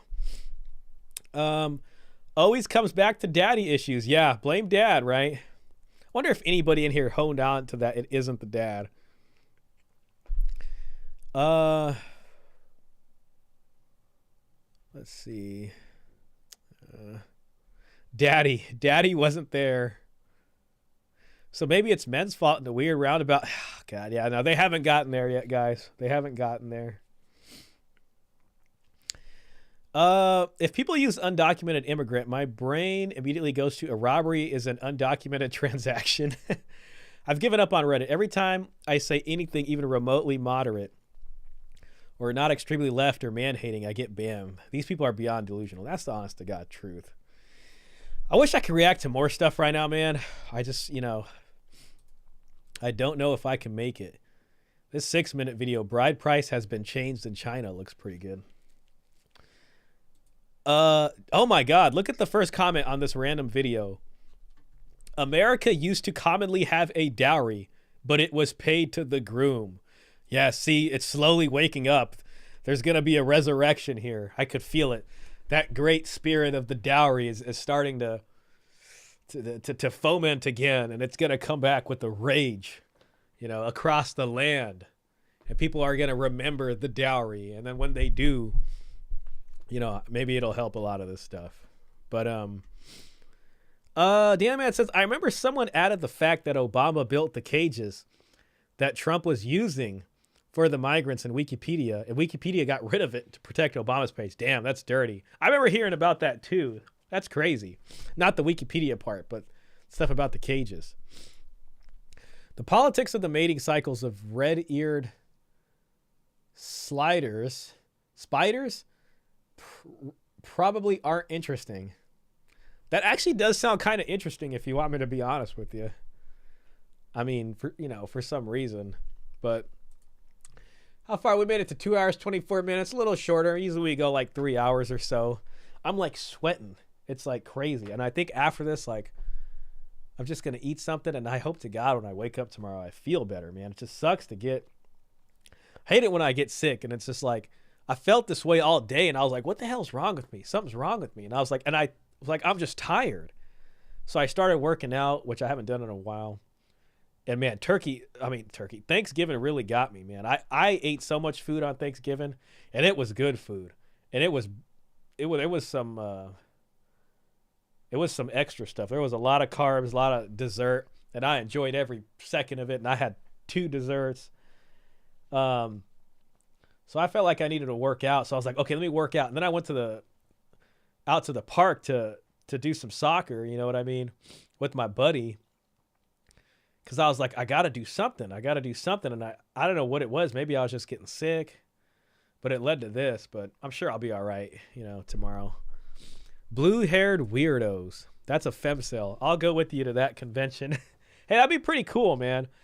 We should go to SAC Anime on the Saturday. I don't know why. I just imagine, the reason I want to go is like I imagine walking around.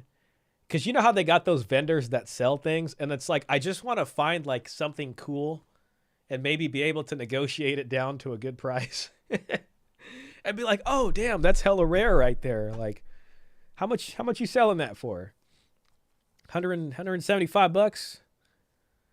Let it go for 100 cash? I got cash on me. And they'll probably be like, nah, 175. And I'll be like, come on, All right, how about $125? Like, that's what I want to do for some reason at an anime convention. Are you saying you have the man flu?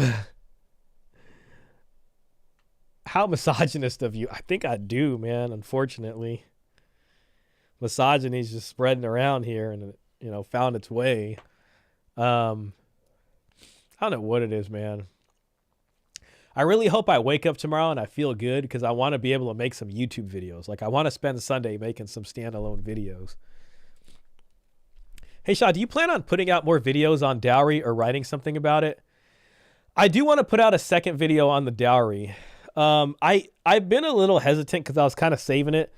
Paul actually messaged me again, and he wants to get something set up in January. So it is coming up, and I was kind of saving a lot of that for that.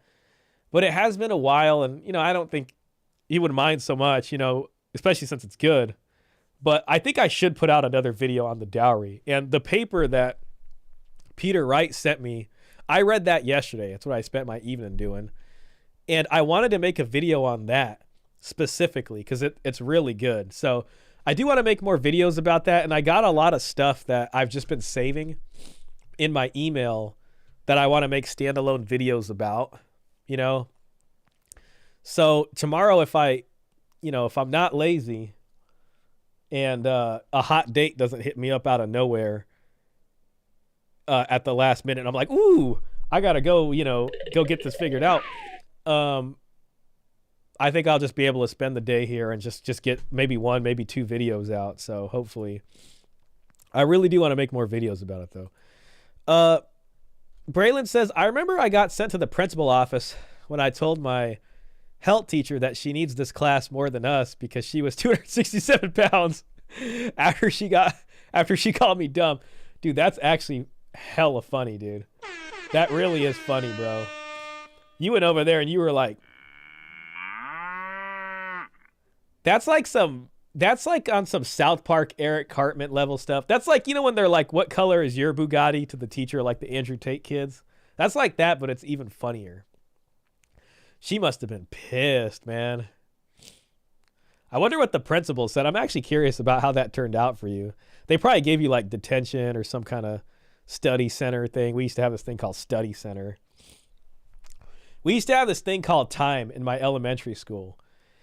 And the way it worked was like, if you got in trouble, you would, like in class, if you blurted out or said something or did something, you would get time. So the teacher would be like, that's 10. And then there was this whiteboard with all our names. So if you got 10, you'd have to go and put 10 on the whiteboard. And what that meant was you had 3 breaks a day. One recess was 10 minutes, and then lunch was 30 minutes, and then the last recess was 10 minutes. So if you got 10, it means you had to go to study center during recess. So you'd go to whatever room it was for study center, and you'd serve your 10 minutes there, reading a book or just staying quiet, studying, I guess. And then the 10 would go away. So if you did something really bad, well, if you did something bad or worse, then you get 30. And if you did something really bad, like cuss, you'd get 60. So like 60, like there's a whole day of no recess plus another recess the next day. And I kid you not, I'm not making this up. In 5th grade, I had 540. So right there in front of everybody for the whole class, Shah's name said 540. So I had 540 minutes. I mean, I was never going to get recess and lunch. It was just study center, study center, study center. And then one day, that teacher was actually really nice. She was a really nice lady. I don't know. She just came and like talked to me, you know, like she just wasn't like this, I don't know. She just came and was like on a just like eye to eye level and just like, I don't know what, trying to figure out what's going on. And a lot of that time had carried over from 4th grade because me and my 4th grade teacher weren't really, we were butting heads. So what would happen was, so when, I came into 5th grade, I had all this leftover time from 4th grade that the 4th grade teacher wanted to carry over. Like she just didn't like me. But the 5th grade teacher was really nice. So she did like a deal with me and then helped me get the time down. And it was actually really, really freaking cool. Yeah, it takes me back. One of the good things that Obama did, your mitochondria would like a break. Yeah, I think it really would. It's really powerhousing me right now. Great stream. Hey, man, I appreciate that, man, honestly. I had a great time, too. I like streaming so much. Like, I didn't want to put this off. And especially when you do the premiere, so people are like, oh, there's a stream coming up. I don't want to be like, oh, man, I'm not feeling well. I got to push it off. Like, that's not tight, Hope you feel better. Take some vitamin C. Thank you, man. I will. Appreciate that. Paul Elam, the conversation will be fire. Yeah, man, I'm excited about that. So, I got some lead time to that, and hopefully it goes down. But yeah, I do need to make more videos on the dowry. That article I got yesterday is the perfect one. So I'm trying to put that together. And I redid my computer, so editing's a lot faster for me now, which is really nice. Marcus Gray says, teachers brainwash children just as much as bad parents. That is actually really true. Hell, sometimes more, and I could look back and think about teachers that I had with, that just would, have to put their own crap into something that was just, you looking back like, yeah, that was BS.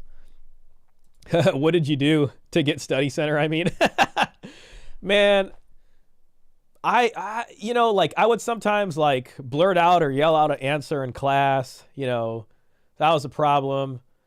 There were times like where I cussed a few times. That was bad. Or I'd say crap. We used to have this thing at my school that was, it was like they used to call it the agenda, and it was like a courtroom for kids. So basically what would happen is if something happened on the playground or somewhere, any kid could write something on the agenda. And then when we had our class meeting like once a week or a month or whatever it was, the teacher would then talk about that item. And it wouldn't even be your class. It could be another class. Like another person would come and get you and say, hey, you're on the agenda for this other class. So if you're at the lunch table and there's no teachers around, and let's say Shah's at the lunch table and he says a cuss word, some kid who heard that can write, it's like Shah said a cuss word at the lunch table and no teacher was around to hear it. What would happen is all of a sudden they'd be like, oh, you're on the agenda. Okay. So they'd come and get Shah, and now Shah's on trial in some other class. And they'd be like, did anybody hear Shah say this? And then all these kids would like, tell their side of the story. And then there would be like a judgment put down. And sometimes the punishment would be time. So they'd be like, okay, well, you're going to get 60 for that or 120. I mean, I got some serious time for some of this stuff. You know what I mean? And things like that would happen. Now, you know, I'm not innocent. Like, I did do those things, and those things were bad. So I get it. You know what I mean? But, you know, there was also, I think, a frustration there as a kid, especially if you feel like you had a bad relationship with the teacher or something like that. And then it could end up to acting out and these kinds of things. So I think I was kind of a hyper kid in that way also. So again, you know, I'm not innocent here. You the 540 man. Yeah, man, I remember that, dude.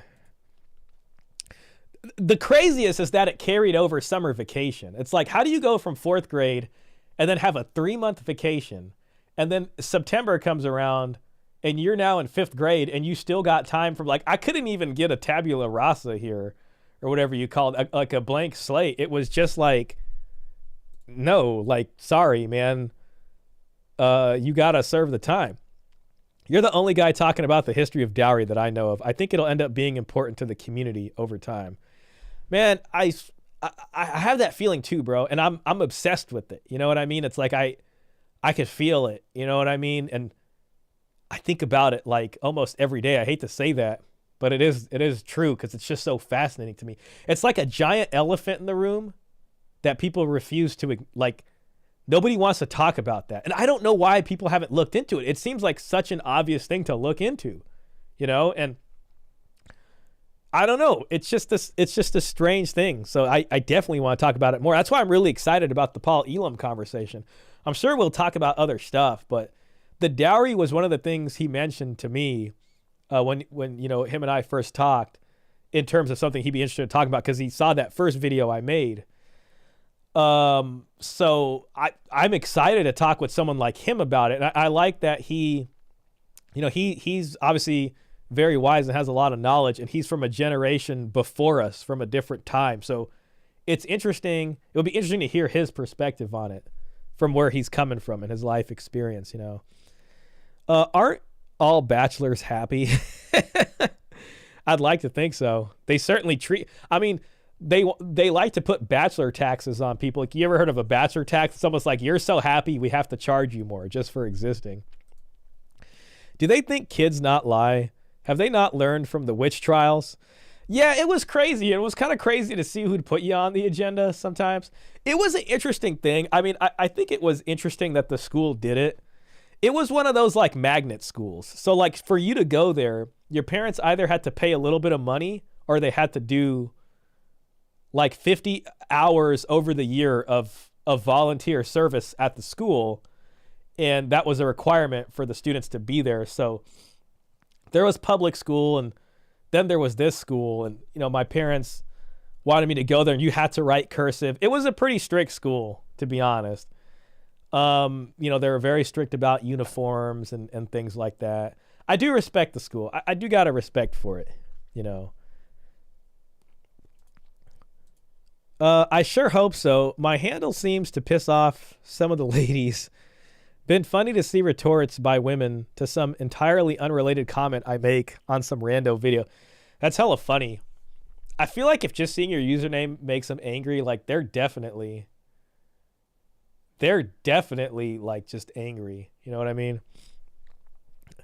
The dowry is Shah's Roman Empire. You know, it's just so funny. Like, and it's like, you say that, and yeah, I think I know what you mean. Just like, guys think about that. But it's like, you mentioned dowry in Roman Empire, and I immediately think about how the dowry was prevalent in the Roman Empire, and how that worked. And like, you're a Roman general, and you're going to get married, and you know, you're going to get a huge dowry. Like, you're expecting that, you know, that's part of the deal. And it's so fascinating to me how different a lot of the academics for marriage transactions started coming around in the 60s. And they had studied bride price first. So all the scholars really had was like bride price and things like that, because they were studying these other regions of the world. But they never turned the lens onto themselves, which was Western history. You know what I mean? And what they found was that bride price is associated with polygyny and divorce is something that's accepted and okay in the society, for the most part. But that dowry is associated with lifetime monogamy and private property. So those two are really important, because other societies, which you can say are less complex, property, it might be like tribal property, like Native Americans, they didn't really have bride price and dowry so much unless you were like upper class hierarchy Native American, because there wasn't really private property like that. So those things kind of don't figure in the same way. And when you learn that out of like 1,100 cultures that they studied, only 4% of those cultures practice dowry, you think, well, that's not that many people. That's not a lot of the cultures. But then you realize that 4% of the cultures actually comprises 70% of the world population. So 70% of the world population, out of just those 4% of cultures, practice dowries. And the reason it's only 4% of those cultures is because those 4% of cultures are extremely successful. So these people create a higher order complex society with private property and more efficient ways of farming, essentially, that it creates a calorie surplus that leads to urbanization, and it leads to all kinds of different specialized niche jobs that men, can take, and it leads to heterogeneity, or it leads to differences in income between men. So some men make less, some men make more, and you have class stratifications. And women on the other side have kind of the same thing that they're doing, because they're not strong enough to work in these other places. It works very different than it does now. There's no AC and whatever the heck. So for them to be competitive on that side, they have to offer a dowry to be able to go after. It feeds into hypergamous nature. For them to exercise hypergamy, it helps to have a dowry payment to get a sort of top guy, especially if you want lifetime monogamy. So if you're going to wrangle this guy from the top and say, you're mine, this is lifetime monogamy, you have to come in with the payment. And we have this problem now where the top guys are getting all the women, right? And it's like, it's one thing to say women, things need to change on the women's side, but really there's these small set of top guys that are going through all the women, and those guys need to be wrangled down. The dowry was one way to do that. It's like, okay, you're this top guy, you can pump and dump all these women, but we're going to get you this big dowry payment, and you can think about if you want to take that or not, and then be monogamous with this one person. And then that then leaves the sort of pairings for everybody else to be able to happen, because now top guy has gotten, a sort of just transaction, for his potential, and it makes sense. The rabbit hole runs deep on the dowry thing, man. It's so freaking fascinating. But yeah, anyways, going into the 70s and stuff, they start turning the lens on themselves, and they start looking at the dowry. There's so many, once you like start reading about it, it's just like, it's really interesting. And then when you realize marriage transactions are part of this fundamental equation of ingredients that goes into a marriage, then you can look at marriages nowadays and see what's missing. And then you can see what's unbalanced about it. You're like, oh, it's missing this. This is what would make that work or make that better. So really, I'm just on this quest to try to find all the ingredients that go into a marriage, why all these ones in the past seem to be fine, and how come it's all not really working now. And I'm just trying to say, oh, there's missing ingredients here that you actually need. And it just kind of helps me understand a clearer picture. They're certainly entertaining when they're angry. I hear that. They had it coming. Oh, that makes so much sense. Yeah, it really is enlightening. Where'd you get them shades? I want to buy 3 pairs. Let me see if I can put it in the chat. I'll put the Amazon link in the chat here for you. It might still be on sale too. I thought about buying a second pair just because I like these so much. Element Lux Blue Light. Look at this, man. Oh, and there's 2 shades. You can get the lighter ones or the darker ones. These are the dark amber. And they're on sale for $22.77 right now. That's 18% off. Not like the biggest percent off. Let me just put this in the chat for you guys. All right. I hope that works. That should be in there. Yeah. I might buy a second pair just to do that. But anyways, yeah. So, yeah, man, it's pretty fascinating stuff. I have these two kind of big things balanced in my mind. It's like I got all the child support here, and then I have like the dowry stuff, which is an equally big topic. And there's kind of this strange interfacing going on in my mind between the two. That's another thing. But sometimes when someone wants to talk to me about child support, I'll spend like all week reading about that stuff just to make sure I'm good on it. And then when someone wants to talk to me about dowry, I'm like, oh man, I gotta like really just focus on the dowry stuff, so I can make sure I'm good for that talk. So it's just kind of, it's a lot of stuff, you know, but it's fun. It's definitely fun. It worked perfect. I guess why we don't talk about it is because all the talk about money would kill the romance and make the woman feel like an object in a sense, if you get what I mean. Sell them some ads. Yeah, I mean, it goes pretty deep, but it's bride price. Maybe you can say that, but the fact is this also goes into the family, how the family goes into sort of deciding the marriage for both people also. Because a lot of that dowry is coming from the whole family. And even the brother of the sister, his marriage might be delayed because the family's trying to figure out how to put this dowry together for the sister. You know what I mean? And it's like it's a big deal trying to figure that out.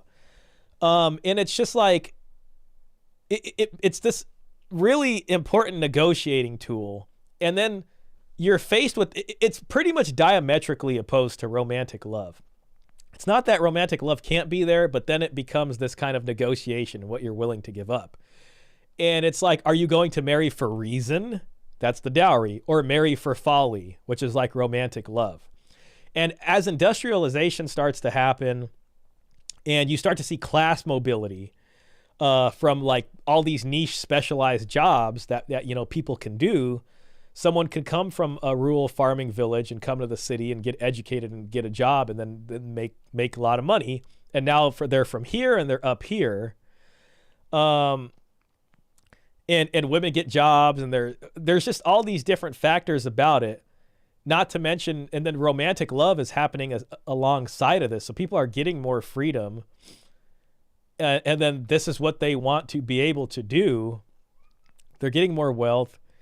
It's interesting to see how all these interface together, because people ask, why did the dowry go away? Why did the dowry go away? And nobody really has a clear answer, but a lot of it has to do with industrialization. The changes in the economy has to do with romantic love kind of supplanting the way marriage worked before that, with truly traditional style marriages. And again, one of the biggest reasons I'm looking at this is because I'm tired of people saying men need to, well, you'll have TradCon women that'll sit here and be like, men need to protect and provide. Men are supposed to be the providers. Men are supposed to be the providers. And I want to be like, actually, just so you know, that's not true. Women don't come here empty-handed, especially early in the marriage. Later on, men were then going to work and keep things going, and then they pay all that forward, especially for the kids, and provide that way. But the woman and her family need to invest in a man totally. You know what I mean? At first, it's just unreasonable that young men are living with this unnatural pressure of like, you need to be 25 and you need to have all this figured out. It's complete BS, and it never worked that way. So if you want to say men need to be protectors, fine, you know, and women need to be nurturers, okay. But the providing thing needs to be looked at again, and is not entirely true. So that's kind of my thing.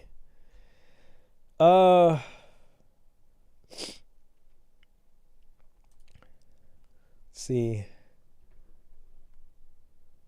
I guess why we don't talk about it is because, oh yeah, I read that one. Sell them some ads. That's what I should do. I know. I was talking about the shades. You need a comedian on your show. You're a bit serious. Yeah. Some comic relief would be nice sometimes.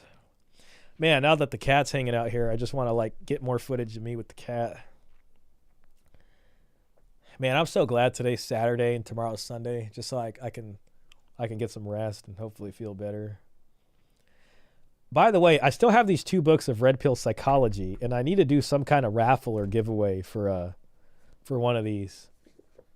So I need to I need to do that. I got so many things I need to do. But anyways, man, it was great hanging out, man. I appreciate everybody who came in. And, you know, same time next week, and I'll try to get some videos out for you guys, some standalone videos. Frankly, the only way to really grow the channel for me is through standalone videos. Live streams are fun. I love doing them. But it's just really for the folks who've already subscribed. Shah, I got the Avata 2. Man, that's pretty sweet. The Avata 2. How do you like it? The Avata is more like an FPV drone, right? So I think it's a little tougher to fly versus a cinematic drone. That's really freaking cool, man. So I'm guessing you probably have the eye goggles with it. I'm like back and forth on the eye goggles because it seems really cool, but at the same time, like I don't want to be outside and then my eyes are covered with the goggles and I can't see like what's going on around me. But that's just my own sort of, you know, paranoia. How much?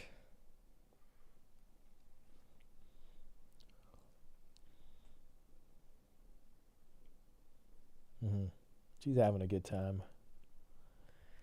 Yeah, she's a good cat. Yes, FPV. Yeah, I've seen that one. I didn't know they were on the Avata 2. That's badass. I got the Avata 2. It crashed immediately. I think it's okay to crash those ones, Robert. But I also have the DJI FPV drone from a few years ago. Okay, so maybe the Avata 2 is like the continuation of that. I'm trying to hold out for the Mavic 4 Pro, which probably won't come out for a few years. And hopefully, you know, DJI doesn't get banned in that intervening time period. Apparently, Congress is looking at DJI, which makes me hella sad, man, because I love DJI products. But I don't know. I think it's something with China. China owns like 5% of DJI or something. And I just, like, whatever company steps in, if that happens, like, they better make some damn good drones, man, because I don't want to lose DJI.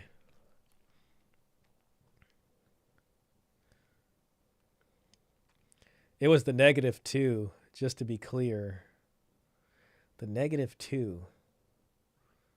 I don't know what that is.